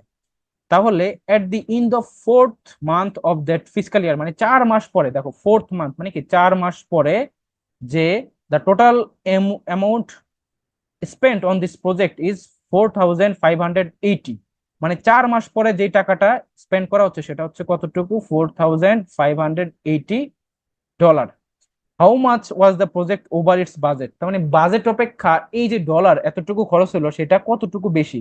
তাহলে বাজেট কতটুকু ছিল? বাজেট ছিল তোমার $12,600। সেটা কতটুকুর জন্য? 12 মাসের জন্য। দেখো 12 ইকুয়াল অ্যালোকেশনের জন্য, তাহলে 12 দ্বারা এটাকে কেটে দাও একবার, তারপর হচ্ছে তোমার তার মানে হচ্ছে গিয়ে 0, আর এখানে 50, তার মানে 1050, এটা হচ্ছে তোমার আসতেছে অ্যান্সারটা। ঠিক আছে, তো এই জায়গাতে চিন্তা করে দেখো যে 12,600কে তুমি 12টা অ্যালোকেশনে 1,050 করে ডলার পাও। এখন সেটা তোমার দেখো 4 মাস পরেই তো ঘটনাটা ঘটছে, তো 4 মাস অব্দি তোমার অ্যাকচুয়ালি বাজেট অ্যালোকেশন কত হওয়ার কথা ছিল? যে $1,050 ইন্টু তোমার 4, দ্যাট মিনস 4,050কে যদি 4 বার গুণ করো তাহলে কত হবে? 200, তাই না? 4,200। তো এই যে $4,200 এটা তোমার অ্যাকচুয়ালি বাজেট হওয়া উচিত ছিল, কিন্তু দেখো এই যে এটা কমপ্লিট করতে গিয়ে তারা $4,580 খরচ করে ফেলছে। তাহলে কতটুকু, যে how much was the project over it's budget, মানে এটার বাজেট অপেক্ষা কতটুকু সে বেশি এক্সট্রা খরচ করে ফেলছে। তাহলে $4,580 থেকে $4,200কে বিয়োগ করে দাও, তাহলে দেখবা অ্যান্সার হবে 320 ডলার। ওকে, না সরি, $380 হবে নাকি? হ্যাঁ, $380 হবে। Okay, so that is the correct answer, A নম্বর। এরপর দেখো, if the sum of 5, 8, 12 and 15 is equal to the sum of 3, 4, x and x plus 3, what is the value of x? তাহলে এখানে দেখো, এখানে ইকুয়াল যেহেতু বলছে, তার মানে ইকুয়াল সাইন দিলাম আমরা, আর এখানে সাম বলছে যেহেতু, সাম মানে কি, শুরুতে আমরা দেখলাম যে সাম মানে হচ্ছে যোগফল। তাহলে 5 + 8 + 12 + 15 ইজ ইকুয়াল টু 3 + 4 + x + তাহলে এখানে কত হয়? 5 আর 2 হচ্ছে 7, 7 আর 8 হচ্ছে 15, 15 আর 5 হচ্ছে 20, শূন্য হাতে আছে 1, হাতে আছে 2, সরি। তারপরে এটা হচ্ছে 3, 4, এই তো 4 হয়ে যাবে 40 ইজ ইকুয়াল টু, তোমার এখানে থাকবে 2x, 2x প্লাস 6 আর 4 10 এরকম। তার মানে এই 10 যদি এই পাশে নিয়ে আসো সেটা মাইনাস হয়ে যাবে, তার মানে 30, 40-এর থেকে 10 কমে গেলে 30 হয়ে যাবে ইজ ইকুয়াল টু 2x। তার মানে x এর ভ্যালু আসবে কি হচ্ছে 15। ঠিক আছে, তার মানে 15 হচ্ছে কি আমাদের কারেক্ট উত্তর। Okay, for which, practice question 3 দেখো, for which of the following values n is 100 plus n divided by n not an integer, মানে n এর কোন ভ্যালুর জন্য এই যে ইকুয়েশনটা এখানে দেওয়া হলো এটা ইন্টিজার নয়। ইন্টিজার মানে কি, যেখানে তোমার -3, -2, -1, 0, 1, 2, 3 এরকম করে অসীম পর্যন্ত হতে পারে, এখানে অসীম পর্যন্ত হতে পারে, অর্থাৎ তোমার ফ্রাকশন থাকবে না, কিন্তু পূর্ণ সংখ্যার মধ্যে সেটা মাইনাসও হইতে পারে, পজিটিভ হইতে পারে, জিরো হইতে পারে। তো দেখো, যদি তুমি 1 কে ধরে নাও, 1 ধরে নিলে n এর মান তাহলে কি দাঁড়ায়, যে 100 + 1 / 1, তাহলে কি হলো 101/1, তার মানে 101ই থাকে। তো 101 তো অবশ্যই একটা ইন্টিজার, বলছে যে নট এন ইন্টিজার হতে হবে, তার মানে এটা উত্তর নয়। তারপর 2 ধরো, 2 যদি ধরি 100 + 2 / 2, তার মানে হচ্ছে 1002 / 2 করলে হচ্ছে আমরা পাই হচ্ছে 51, তাহলে এটাও তো একটা ইন্টিজার, যেহেতু এটা পূর্ণ সংখ্যার মধ্যে পড়ে গেছে, তার মানে এটাও উত্তর না। 3 নম্বরটা দেখি, যে 100 + 3 / 3, এটা করলে হচ্ছে 103/3। এইটা দেখো কাটাকাটি কিন্তু যাচ্ছে না, এখানে ফ্র্যাকশন চলে আসতেছে। কত আসবে এটা? এটা হবে গিয়া তোমার 3 পয়েন্ট সামথিং আর কি।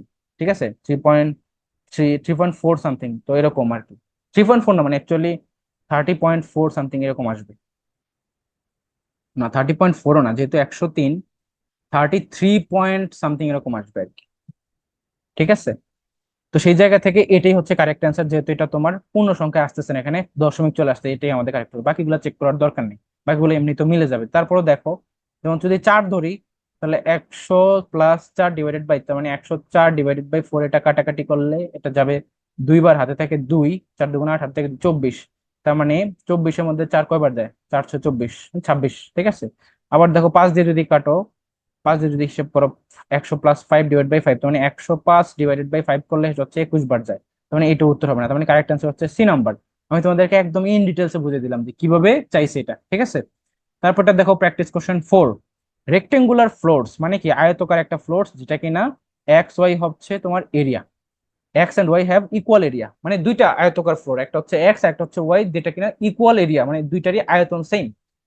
If floor X is 12 feet by 18 feet and floor Y is 9 feet wide, what is the length of floor Y?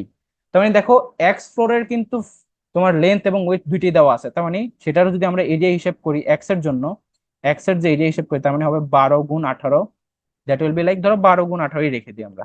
ঠিক আছে, এখন বললো কি যে এক্স এবং ওয়াই দুইটা ফ্লোরেরই কিন্তু ইকুয়াল এরিয়া, তার মানে ওয়াই এর ক্ষেত্রেও কিন্তু এইটাই উত্তর, ওয়াই এরও কিন্তু এরিয়া 12 × 18।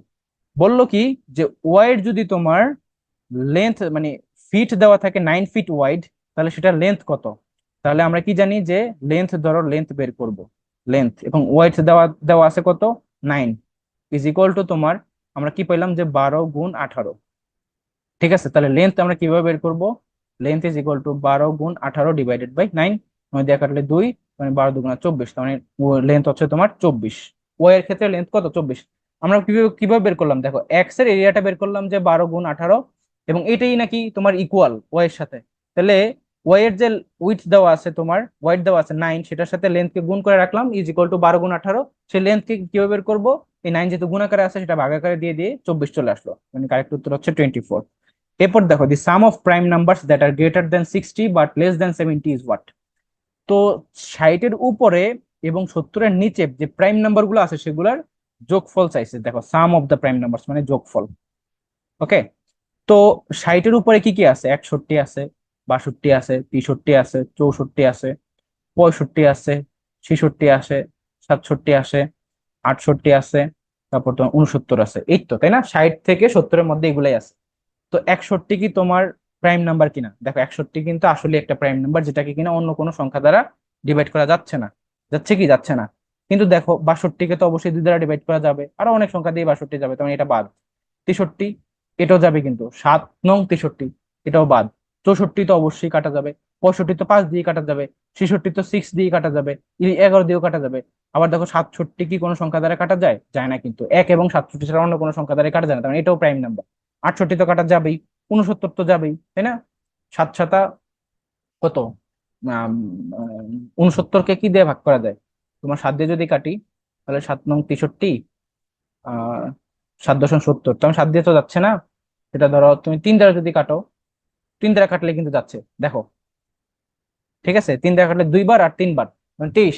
3 23-এ 69 হয়ে যায়, তার মানে এটাও বাদ।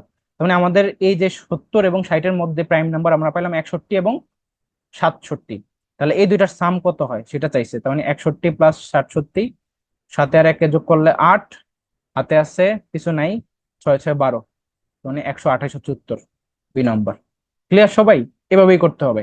তারপর দেখো, when 1/10% of 5,000 is subtracted, subtracted মানে হচ্ছে তোমার বিয়োগ করা। কি করা? বিয়োগ করা। বলে দিচ্ছি, ফ্রম 1/10 of 5,000। দেখো এখানে বলছে 1/10%, আর এখানে বলছে ডিরেক্ট 1/10 of 5,000। তাহলে ডিফারেন্সটা কত?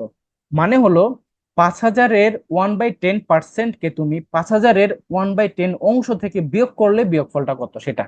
তাহলে আমরা লিখি যে 5,000-এর 1/10 থেকে বিয়োগ কি হবে? 5,000-এর 1/10%। এখন পার্সেন্টেজের পরিবর্তে কি করা যায়? নিচে 100 আনা যায়। তাহলে এখানে আমরা পার্সেন্টেজ পরিবর্তন দিয়ে নিচে আরো 100 দ্বারা গুণ করে দিলাম, এই হচ্ছে আমাদের ক্যালকুলেশন। তাহলে এই শূন্য দিয়ে শূন্য কেটে দিলাম, থাকলো 500। ঠিক আছে, 500 মাইনাস হবে গিয়ে, এখানে দেখো এখানে 2 শূন্য, এখানে 1 শূন্য, টোটাল 3 শূন্য। এখান থেকে 3 শূন্য কেটে দাও, 5 কে 5, তার মানে 500 - 5, উত্তর হবে গিয়ে 495। এটাই আমাদের কারেক্ট অ্যান্সার। কি সিম্পল ম্যাথ, তাই না? তুমি যদি ম্যাথটা ধরতে পারো, ল্যাঙ্গুয়েজটা ধরতে পারো, তাহলে তুমি ম্যাথটা ইজিলি করতে পারবা। তারপর দেখো, which of the following is the value of this, মানে এইটার ভ্যালুটা, ইকুইভ্যালেন্ট ভ্যালুটা এখানে কোনটা সেটা। তো এখানে দেখো তোমার কিভাবে করবো ম্যাথটা আমরা। এখানে দেওয়া আছে রুট, তারপরে 3, তারপরে তোমার দেওয়া আছে 0.00, 4টা 0, তারপরে 6 4, এরকম তোমার টোটাল 6 ঘর দেওয়া আছে। তাহলে আমরা এটা করতে পারি না কি? দেখো রুট দিলাম, তারপরে 3 দিলাম, তারপর এটা করতে পারি না যে 64 × 10⁻⁶। কেন? এখানে দেখো 6 ঘর আছে, কয় ঘর? 6 ঘর, এই জন্য 10⁻⁶ দিলাম 64 দিয়ে। জাস্ট এটাকে আমরা সাইন্টিফিক যে নিয়মটা সেটাতে লিখলাম। এবার আমরা কি করব দেখো, রুট ওভার রাখবো 3, এই 64-কে তোমার এটার মধ্যে নিয়ে আসলাম, আবার ইন্টু 3 রুট, এটা ভাগ করে দিলাম আর কি, রুটটা 10⁻⁶। তাহলে দেখো কি দাঁড়ালো, রুট ওভার বড়টা থাকলো। এই যে 64-এর উপরে যখন উপরে তুমি ঘনমূল করবা, তখন সেটার উত্তর হবে কি, যে 4³ কিন্তু 64, 4³ 64। এটা জানা উচিত তোমাদের। তার মানে এখানে দেখো, এই যে যেহেতু 4³ এবং এখানে আছে তোমার ঘনমূল, তার মানে কিউব কিউব কাটা থাকবে শুধুমাত্র 4, ইন্টু থাকবে কি, দেখো এখানে 3 আছে, এখানে -6 আছে, তার মানে 10⁻⁴ হয়ে যাবে -6/3, তার মানে সেটা হয়ে যাবে গিয়া -2। ওকে, এই হলো গিয়ে তোমার আলটিমেটলি থাকলো। এবার আমরা কি করতে পারি দেখো, আমরা যদি এটাকে আলাদাকরণ করে দেই, √4 ইন্টু রুট, এই রুটটাকে এবার আলাদা করে দিলাম আর কি, 10⁻⁻²। তাহলে √4 কে করলে হবে গিয়ে শুধুমাত্র 2, √4 কে করলে কত হয়? 2 হয়। আর 10⁻⁻² কে যদি তুমি রুট করো, তার মানে হবে 10⁻⁻1, কেননা -2/2 হবে, রুটের কারণে আরো নিচে 2 আসবে একটা। তো সেই 2 2 কাটা গেলে কি থাকে? -1 থাকে। তার মানে 2 × 10⁻⁻1, 10⁻⁻1 মানে কি, নিচে হচ্ছে নিচে আসবে 10। 2 এর নিচে যখন 10 আসবে, সেটার উত্তর কত হবে? 0.2, মানে 0.2 হচ্ছে আমাদের কারেক্ট অ্যান্সার। এটাই হচ্ছে উত্তর। আই গেস সবাই বুঝছো যে কিভাবে স্টেপ বাই স্টেপ আমি করলাম। ওকে, তারপরে এই ম্যাথটা দেখো, 0.1 প্লাস 0.1 স্কোয়ার, এটা কিন্তু স্কোয়ার কিন্তু, ঠিক আছে, আবার 0.1 কিউব। তাহলে দেখো, মনে রাখবো আমরা যে শুরুতে বলছিলাম স্কোয়ার যখন করব তখন সেটা ছোট হয়। তো এটা তো ঠিকই আছে 0.1, এরপরে এটাকে যদি স্কোয়ার করো সেটা ছোট হয়ে যাবে, 0.01 হয়ে যাবে। এটা হয়ে যাবে কি কি, কিউব করলে 0.001। তাহলে এটাকে যদি তুমি এখন সাম আপ করো, তাহলে এই যে ফ্র্যাকশনের মধ্যে যখন এরকম ডেসিমেলের যোগ করতে হয়, তখন কিভাবে করতে হয়? দেখো তোমার এটা আছে কি, এটা আছে হচ্ছে এরকম, সাপোজ সে ফর এক্সাম্পল, এটাকে কিভাবে লেখা যায়, এটাকে আমরা রাখলাম, হ্যাঁ। তারপরে দেখো এটাকে নিয়ে আসি, এই যে এটাকে এখানে নিয়ে আসি, তার মানে 0.001, এখানে 0 দিলাম, কেন 0 1-এর পরে 0 দিলে কোনো সমস্যা নেই। তারপরে আবার এটাকে এখানে নিয়ে আসি, তার মানে 0.100, কেননা এই যে কোনো সংখ্যার পরে যদি তুমি 0 0 দাও দশমিকের পরে, সেটা কোনো ভ্যালু বহন করে না। তাহলে এখানে কি থাকে যোগ করলে, কাম করো, এখানে থাকে 0 0 1, মানে 1 থাকবে। এখানে 0 1 0, তার মানে এখানেও 1 থাকবে। 1 0 0 1 করলে এখানে 1 থাকবে, তারপর একটা দশমিক, মানে 0.111 হচ্ছে আমাদের উত্তর। তাহলে উত্তর হচ্ছে বি নাম্বার। আশা করি সবাই বুঝছো।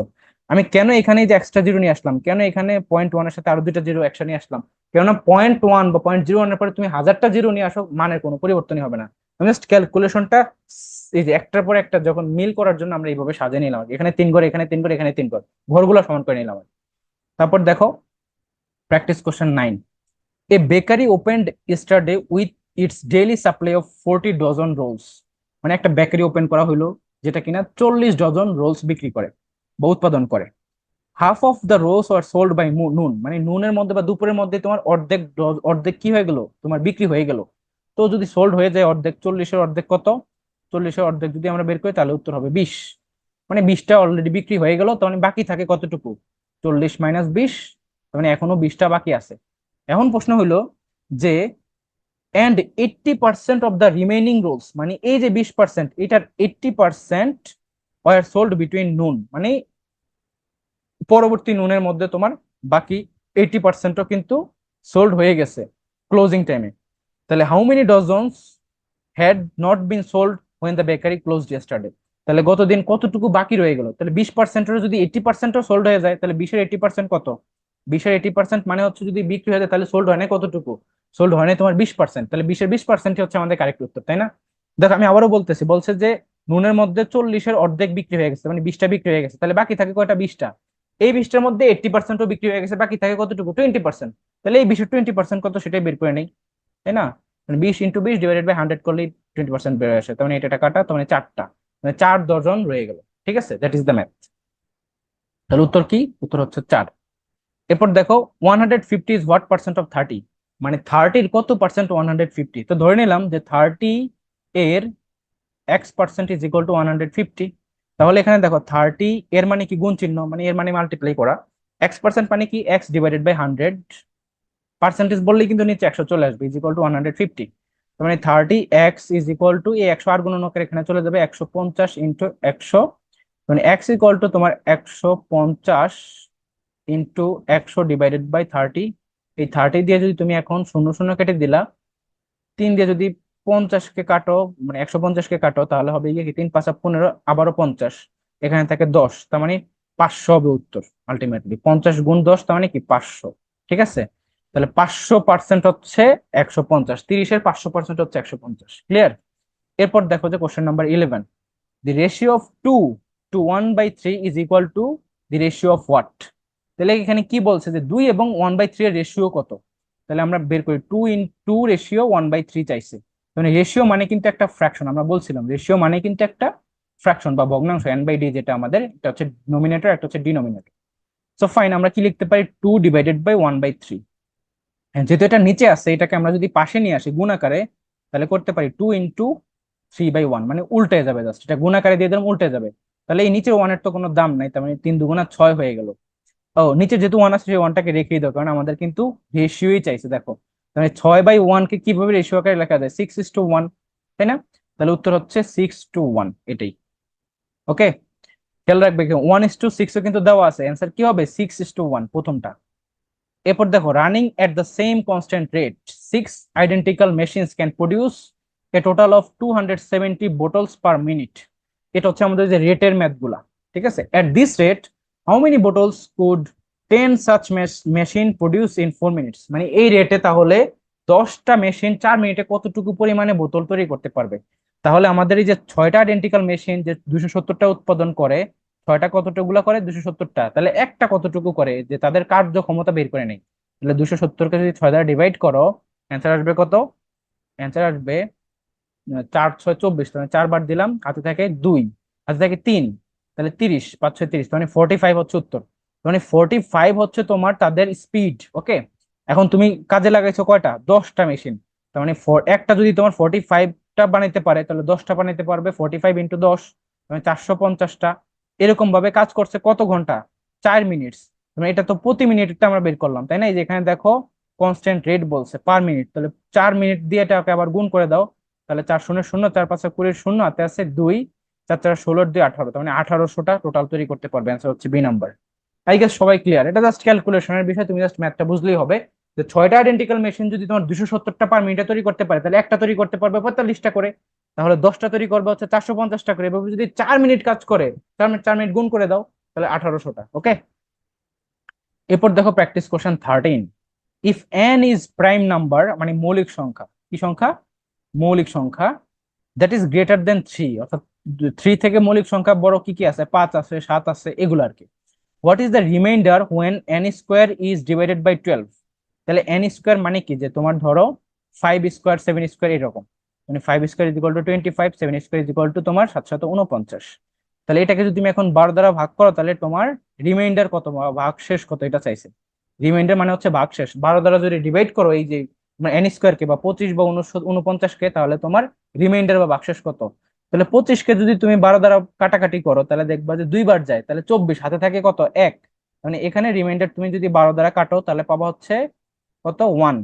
আবার 69-এর ক্ষেত্রে যদি 12 দ্বারা কাটো, তাহলে লাস্ট কতবার দেওয়া যায়? 12 দুগুণা 24, 3 বারং 36, 4 বারং 48। তার মানে সেক্ষেত্রেও দেখো 4 বার যায়, তাও কিন্তু কি থাকে? রিমাইন্ডার 1ই থাকে 12 দ্বারা কাটলে। তাহলে এই ক্ষেত্রেও রিমাইন্ডার 1। তার মানে বারবারই কি দেখতেছি আমরা? 1ই আসতেছে এরকম। তার মানে পরবর্তী যে কোনো তুমি মৌলিক সংখ্যা নাও, সেটাকেও যদি তুমি এরকম স্কোয়ার করে 12 দ্বারা ভাগ করো, সেক্ষেত্রেও কিন্তু 1ই আসবে। যেটা সিকোয়েন্স আর কি, এরকমই আসে। তারপর দেখো practice number 14। A rope 40 feet long is cut into 2 pieces, মানে 40 ফিট লম্বা একটা রশি ছিল, যেটা কিনা 2 পিসে কাট করা হলো। If one piece is 18 feet longer then the other, what is the length in feet of the shorter piece? তো এই ক্ষেত্রে তোমরা অনেকে যেটা ভাবো যে একটা যেহেতু 18 ফিট লম্বা, তাহলে বাকিটুকুর লেন্থ কত? আমরা কি করব? 40 থেকে 18 বিয়োগ করে দিই, তার মানে বাকিটুকুর অ্যান্সার হচ্ছে 12। কিন্তু না, 12 কিন্তু উত্তর নয়। দেখো 12 অপশনেই নাই। এটা আমরা কিভাবে করব? দেখো আমরা একটা ইকুয়েশন সাজে নেই। মনে করলাম যে যেই পার্ট পিস গুলো করা হলো, 2টা পিস, একটা হচ্ছে এক্স, তাই না? তাহলে বাকি থাকে কতটুকু? বাকি আরেকটা পিস কি হবে? যেহেতু 18 ফিট বড় সেটা এই পিসটা থেকে, তাহলে আরেকটা পিস হবে গিয়ে কি 18 প্লাস এক্স। এখন দেখো তোমার কি বলছো, টোটাল ফিট ছিল কত? 40। এই দুইটাকে এবার সাম আপ করে দেখো তো, 40 হবে। ঠিক আছে, কারণ এই দুইটাই তো অংশ করা হইলো। তাহলে 2x plus 18 is equal to 40। সেখান থেকে 2x ইজ ইকুয়াল টু 18 যদি এই পাশে চলে আসে, তাহলে তোমার কি আসে?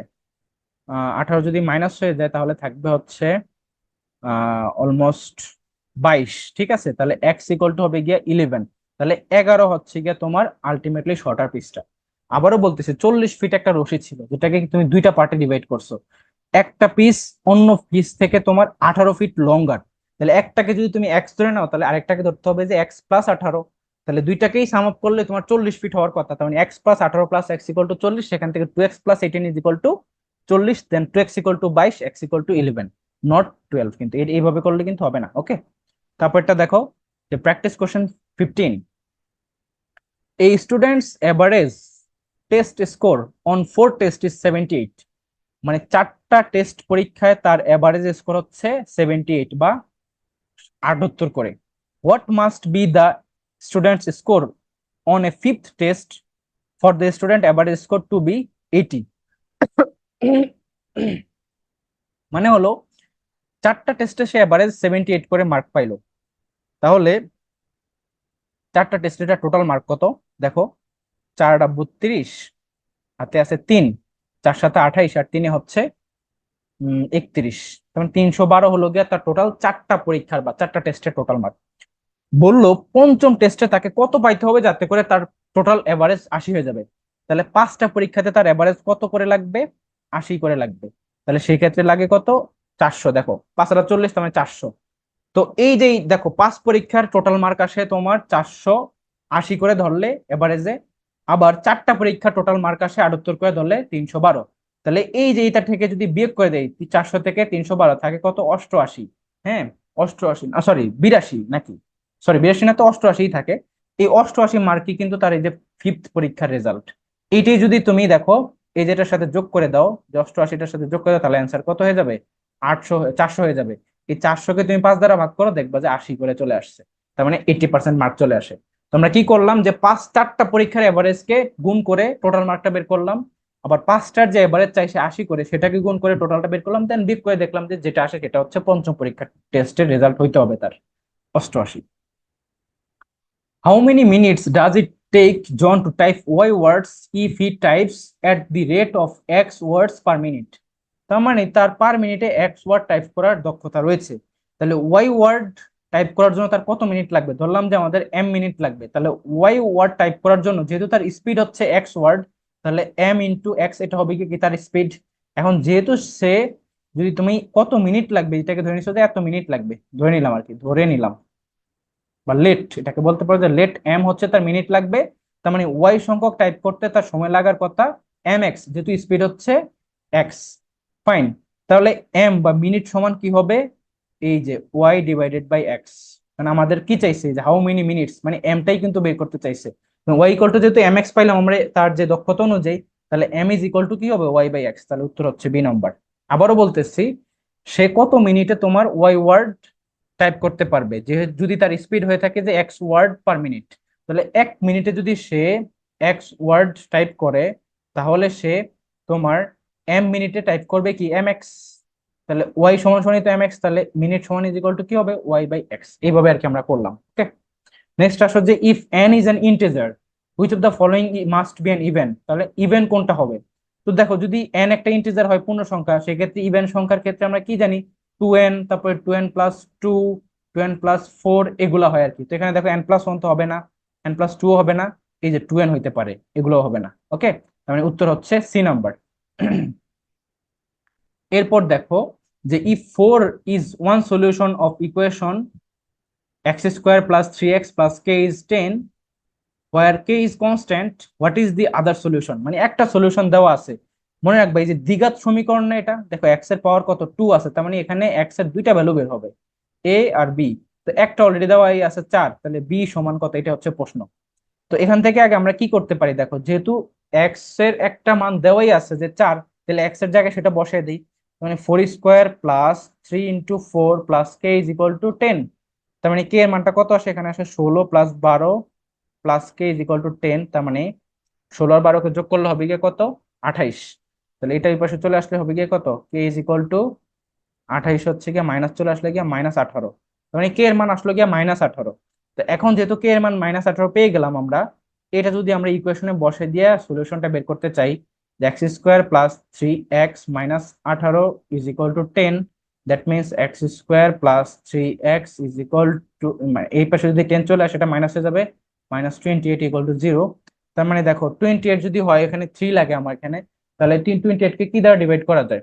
সেটা হচ্ছে 3×7 = 28, তাই না?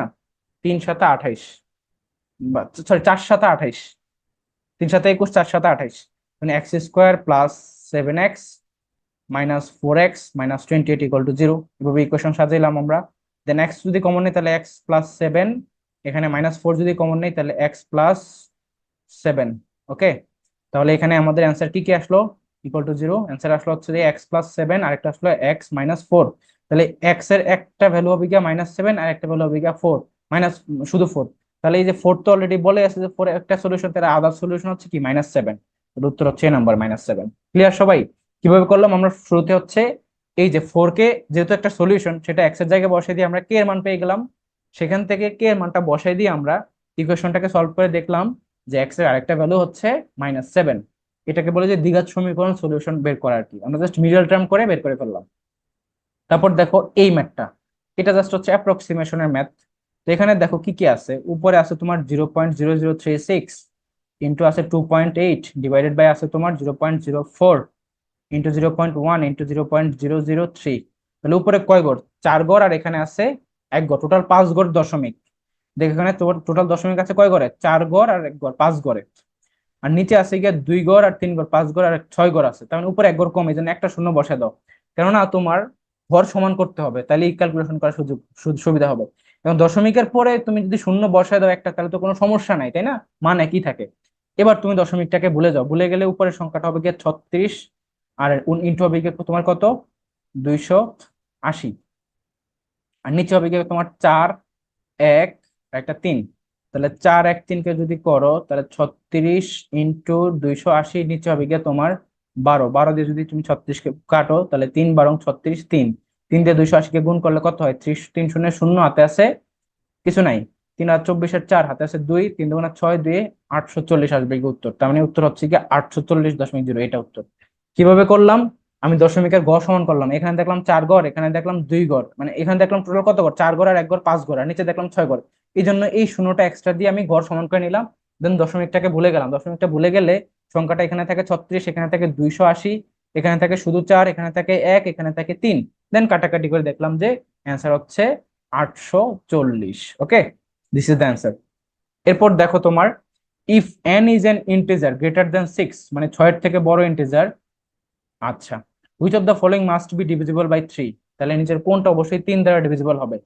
তো 6 এর থেকে বড় যেহেতু ইন্টিজার বলছে, তুমি 7 ধরো আর 8 ধরো, 7 আর 8, তাহলে 3 দ্বারা ডিভিজিবল হয় কোনটা? সেটা মাস্ট বি ডিভিজিবল। তো যদি তুমি 7 দিয়ে চেক করো, তাহলে এই যে এটা তোমার এ নম্বর, যেটা তোমার 7 ইন্টু 8, 7 থেকে 4 গেলে থাকবে হচ্ছে কি 3, তাই না? এটা কি 3 দ্বারা ডিভিজিবল কিনা? Must be divisible. তো অবশ্যই তোমার দেখো কি থাকে, 7 56, 3 3 কাট, অবশ্যই 3 দ্বারা ডিভিজিবল, তাই না? 3 দ্বারা কাটলে তোমার 78 থেকে যায় এমনিতেই, 56 থেকে যায়। তার মানে এইটা উত্তর হতে পারে। হ্যাঁ, এরপরটা দেখি যে তোমার এটা কি 3 দ্বারা ডিভিজিবল কিনা। না, এটা 3 দ্বারা ডিভিজিবল না, এটাও না, এটাও না, এটাও না। 8 দিয়ে যদি চেক করতে যাই তাহলে সেক্ষেত্রে দেখি তো 8, তার মানে 9, তারপর হচ্ছে তোমার এখানে কত, 8 থেকে 4 গেলে 4। তো এটাও তো 3 দ্বারা ডিভিজিবল, 3 দ্বারা নয়তো কাটা যাচ্ছে। তার মানে দেখো 8 ধরলেও তোমার এরকম প্রথমটাই উত্তর হয়, 7 ধরলেও প্রথমটা উত্তর হয়। তার মানে উত্তর হচ্ছে এ নম্বরই, কারণ বাকিগুলো হবে না, এভাবে টেস্ট করার দরকারই নেই। এরপর দেখো, for the positive integer, positive numbers n plus 1 n plus 2 n plus 4 n plus 8, the mean is how much greater than the median? এটা হচ্ছে তোমার যে স্ট্যাটিস্টিক্স এর কিছু কনসেপ্ট আছে না, ওরকম স্ট্যাটিস্টিক্স এর যে মিন এবং মিডিয়াম। মিন মানে কি? মিন মানে হচ্ছে তোমার গড়, মিডিয়ান মানে হচ্ছে তোমার মধ্যক। ঠিক আছে? তো এটাকে অবশ্যই তোমাকে একটা অ্যাসেন্ডিং বা ডিসেন্ডিং অর্ডারে সাজাতে হবে। তো অ্যাসেন্ডিং অর্ডারে দেখো সাজানো আছে n n plus 1 n plus 2 n plus 4 n plus 8। যেহেতু অ্যাসেন্ডিং অর্ডারে সাজানো আছে এবং সংখ্যা কয়টা, 3 2 5টা, তার মানে 5টা হলে মাঝখানের সংখ্যা যেটা সেটা হবে গিয়ে তোমার মিডিয়ান। তার মানে মিডিয়ান হচ্ছে কোনটা? n+2। n+2 হচ্ছে গিয়ে তোমার কি মিডিয়ান বা মধ্যক। বলছে যে সেটা মোট মানে মিন থেকে কত, মানে মিন কত বড় মিডিয়ান থেকে। তাহলে মিন আগে বের করে নিই আমরা। মিন কিভাবে বের করব? মিন হচ্ছে গড়। তাহলে গড় বের করবে এভাবে যে তোমার n+n+1 plus n+2 plus n+4 plus n+8, তাহলে ডিভাইডেড বাই কত? 5।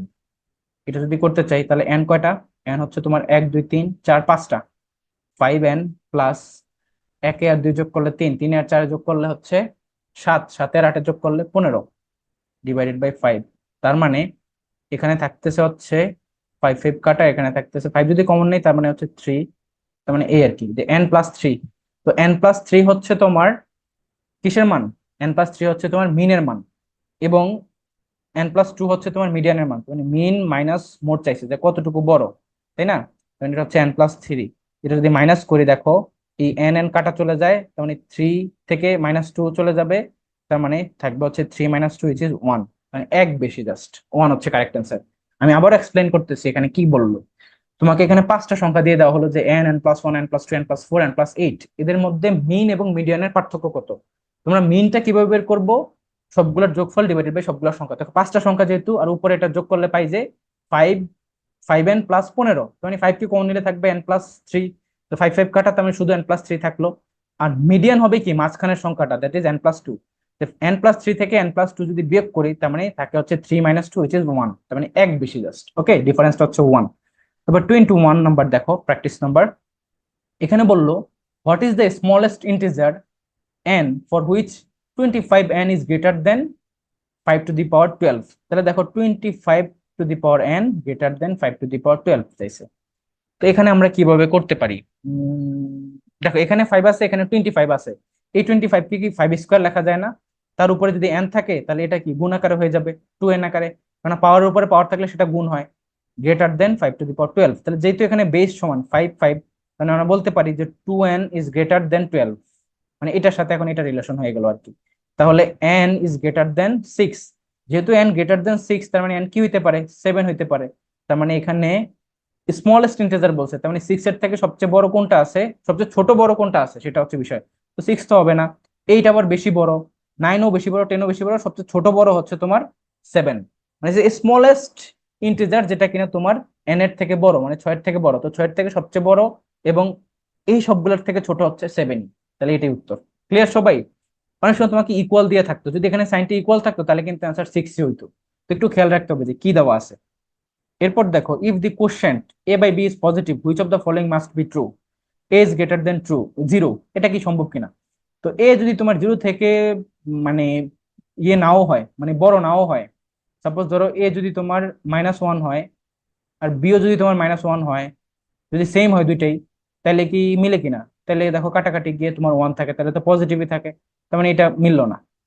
আবার বি কি তোমার 0 থেকে বড় কিনা, তো বি যদি 0 থেকে ছোট ধরি আমি, তাহলে সেটা কি হয়, বি থেকে -1 ধরলাম, উপরে -1 ধরলাম, কাটাকাটি করলো 1 আসলো, তার মানে এটাও কিন্তু মাস্ট বি ট্রু হওয়া লাগে না, মানে বিও তোমার 0 থেকে বড় হতে পারে এমন কোনো কথা নেই, বড় থেকে ছোট হইলেও কিন্তু সেটা পজিটিভ মান আসে, তো 1 আসে কিন্তু কাটাকাটি করলো। এই যে ডি নম্বরটা দেখো, সেটা বললো কি এ মাইনাস বি গ্রেটার দেন 0। আচ্ছা, তার মানে এখানে তুমি এ মাইনাস বি গ্রেটার দেন 0 কি হওয়া লাগে কিনা। তো এই যে -1 ধরলেই তো হয়ে যায়, -1 ধরলে দুইটাই কি সেম না। হ্যাঁ, তার মানে এ দুইটা যেহেতু সেমই, তার মানে সেটা কিন্তু এ বি এর থেকে বড় হওয়া লাগে না, তার মানে এটাও লাগে না। তারপরে এ প্লাস বি 0 থেকে বড় হতে হবে এমনও কোনো শর্ত নেই, কারণ মাইনাস মাইনাস ধরলে সেক্ষেত্রেও লাগে না। কিন্তু এই যে এ বি এর গুণফল অবশ্যই 0 থেকে বড় হইতে হবে। দেখো এখানে তুমি মাইনাস মাইনাস ধরো, সেটা গুণ করলে কিন্তু কি হয়ে যাবে, প্লাস হয়ে যাবে।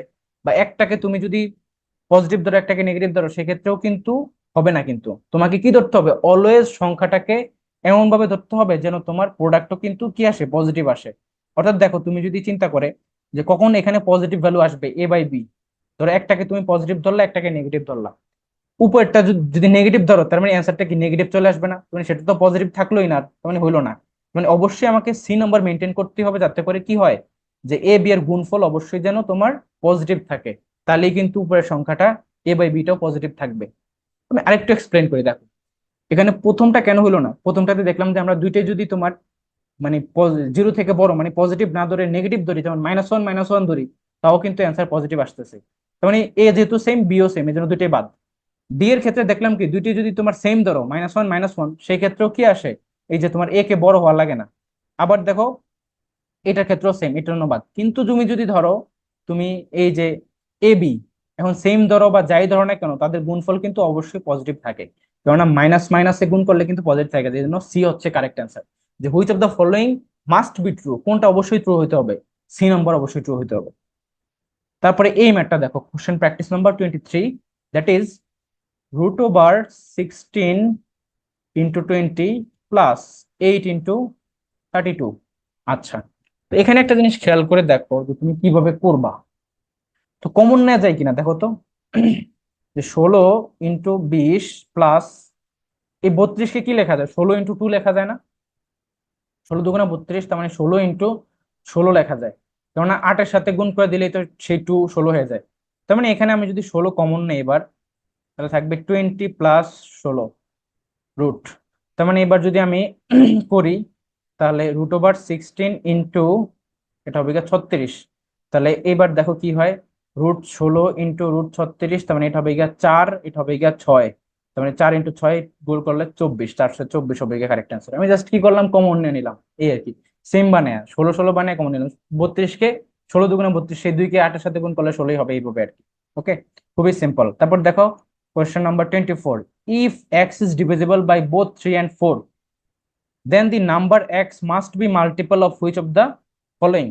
মনে রাখবা, কোনো একটা সংখ্যা যদি কোনো সংখ্যা দ্বারা কোনো কিছু দ্বারা ভাগ যায়, যেমন 3 দ্বারা ভাগ যাচ্ছে, 4 দ্বারা ভাগ যাচ্ছে, তাহলে the number x must be multiple of which number, মানে কোন নাম্বারের সেটা গুণিতক আকারে আসবে, সেটা হচ্ছে ওই যে ভাজকগুলার গুণফলের গুণিতক আকারে আসবে, অর্থাৎ 12-র গুণিতক আকারে আসবে। যেমন দেখো 12-র গুণিতক কি হইতে পারে, 12 নিজে হইতে পারে, 24 হইতে পারে, 36 হইতে পারে, 48 হইতে পারে, হ্যাঁ 60 হইতে পারে।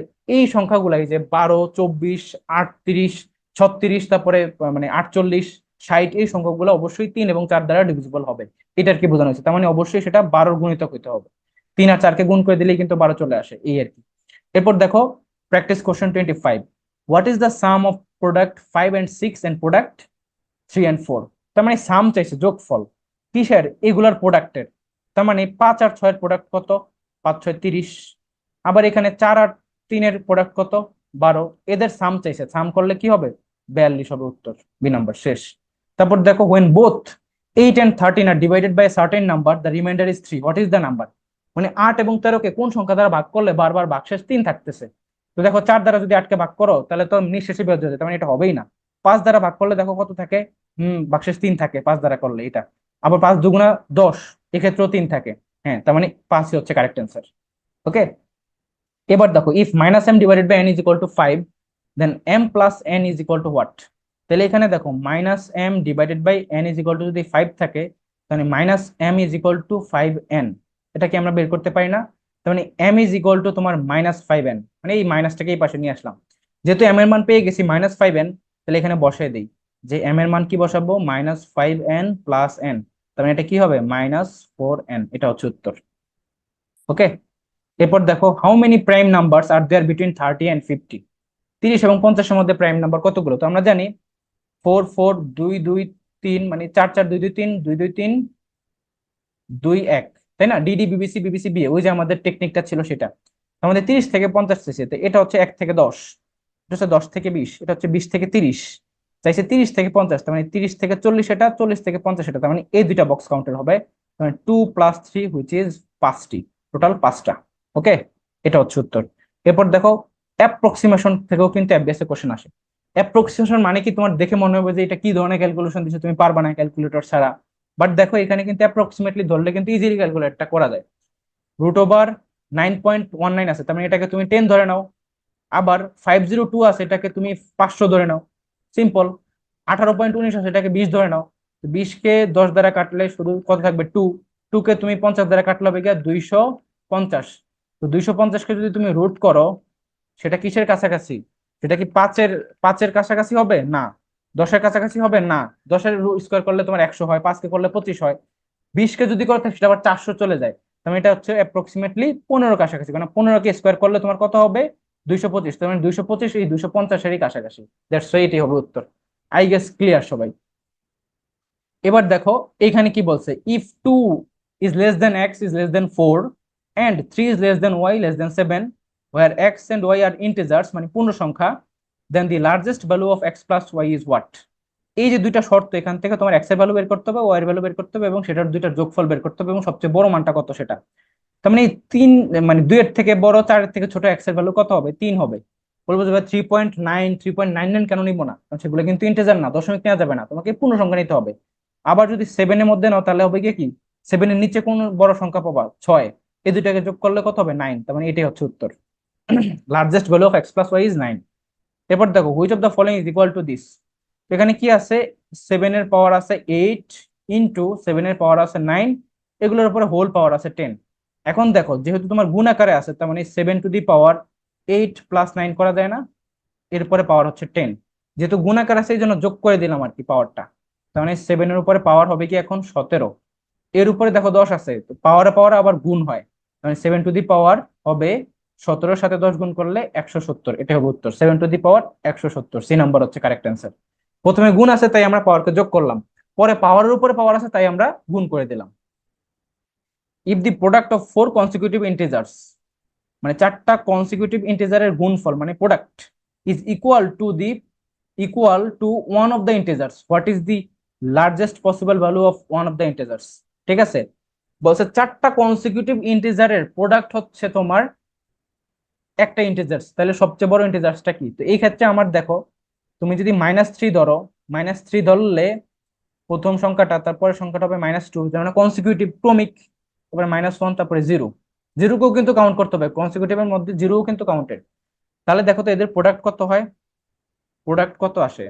এদের প্রোডাক্ট আসবে হচ্ছে তোমার, এদের প্রোডাক্ট আসবে হচ্ছে গিয়া 0। দেখো এই যে সবগুলাকে যদি গুণ করো তাহলে জিরোই তো চলে আসে, তো এইটাই তো বললো এখানে, if the product of four consecutive integers, মানে -3 -2 -1 0 is equal to one of the integers, মানে এই যেই প্রোডাক্টটা কি আসলো, প্রোডাক্ট প্রোডাক্ট আসলো হচ্ছে জিরো, যেটা কিনা এটার সাথে ইকুয়াল, একটা ইন্টিজারের সাথে ইকুয়াল, তাহলে what is the largest possible value of the integers, তাহলে লার্জেস্ট পসিবল ভ্যালু হচ্ছে কত এর মধ্যে, লার্জেস্ট পসিবল ভ্যালু হচ্ছে তোমার এই যে -3 -2 -1 এবং জিরোর মধ্যে সবচেয়ে বড় ভ্যালু কোনটা, সবচেয়ে বড় ভ্যালু হচ্ছে উম,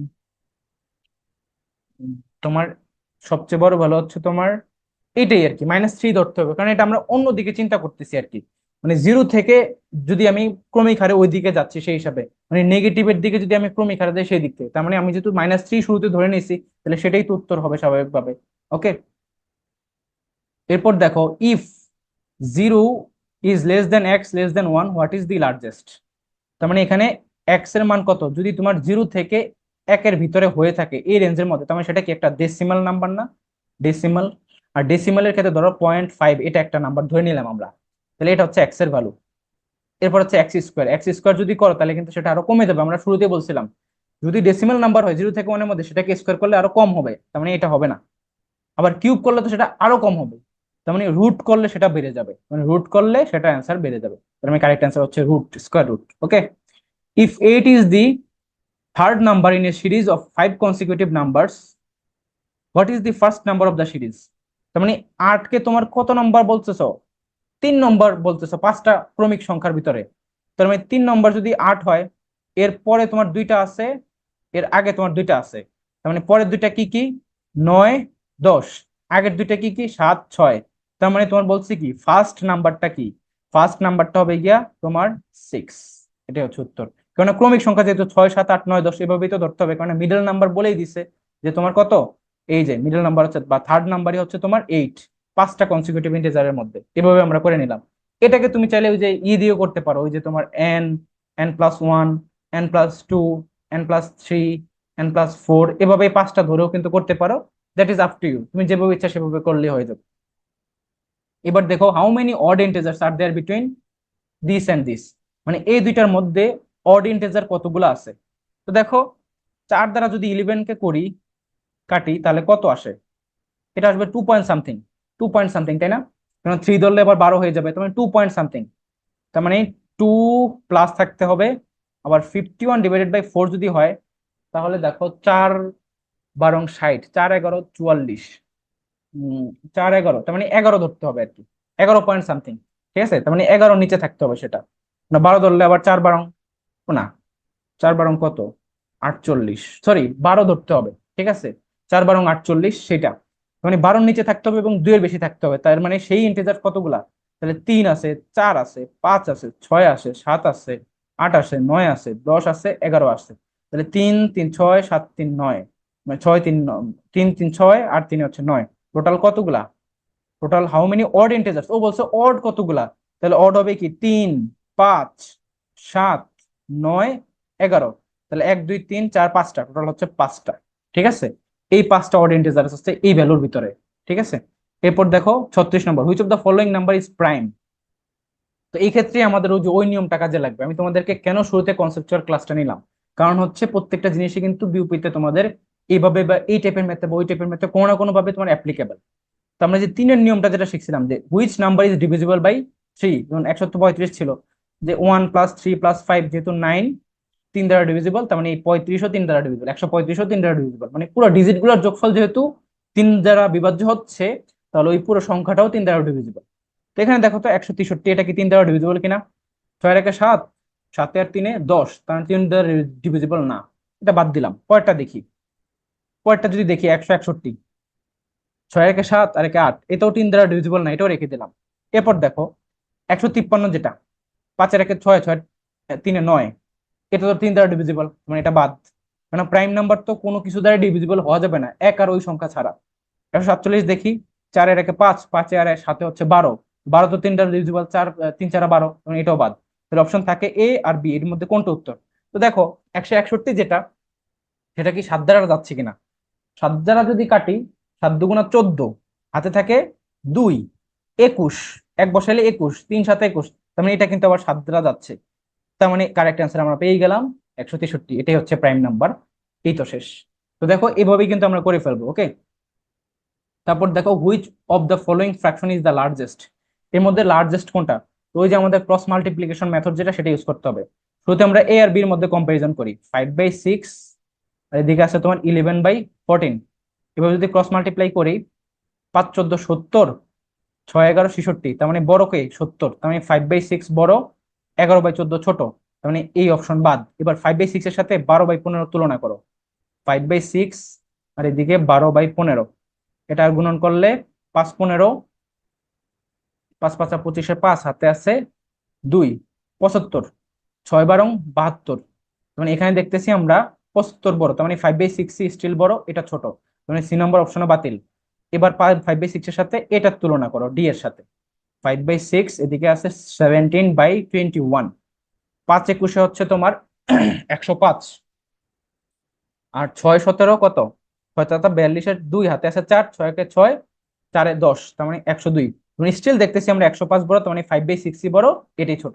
মানে আমাদের অ্যান্সার হচ্ছে এ নম্বর। দেখো কিভাবে আমরা সিম্পলি করে ফেললাম ক্যালকুলেটর স্যার এই ধরনের ম্যাথ। তো the correct answer is 5/6। So আমাদের এই যে ব্যাচে দেখো, জেইউ এন্ড বিউপি কনফার্ম ব্যাচে আমরা এইভাবেই বিউপির FA double S, F triple S এবং এফবিএস তিনটা ফ্যাকাল্টির কমপ্লিট প্রিপারেশন হবে। একই সাথে আমরা জাহাঙ্গীরনগর ইউনিভার্সিটিও এই কোর্সের মধ্যে ইনক্লুডেড, যেখানে আমরা সাবজেক্টিভ জিকে, তারপর জেইউ লিটারেচার বা বিউপির জন্য লিটারেচার, বাংলার ক্ষেত্রে তোমার বাংলা গ্রামার অংশ, লিটারেচার অংশ, তারপর বিবেচন পার্ট, একই সাথে ইংলিশের ক্ষেত্রে ফার্স্ট পেপার, তারপর তোমার গ্রামার অংশ, তারপর তোমার বিবেচন পার্ট। ফার্স্ট পেপার কেন, এফএ ডাবল এস ফ্যাকাল্টিতে ফার্স্ট পেপার থেকে প্রচুর কোশ্চেন আসে, এফ ট্রিপল এসও আসে।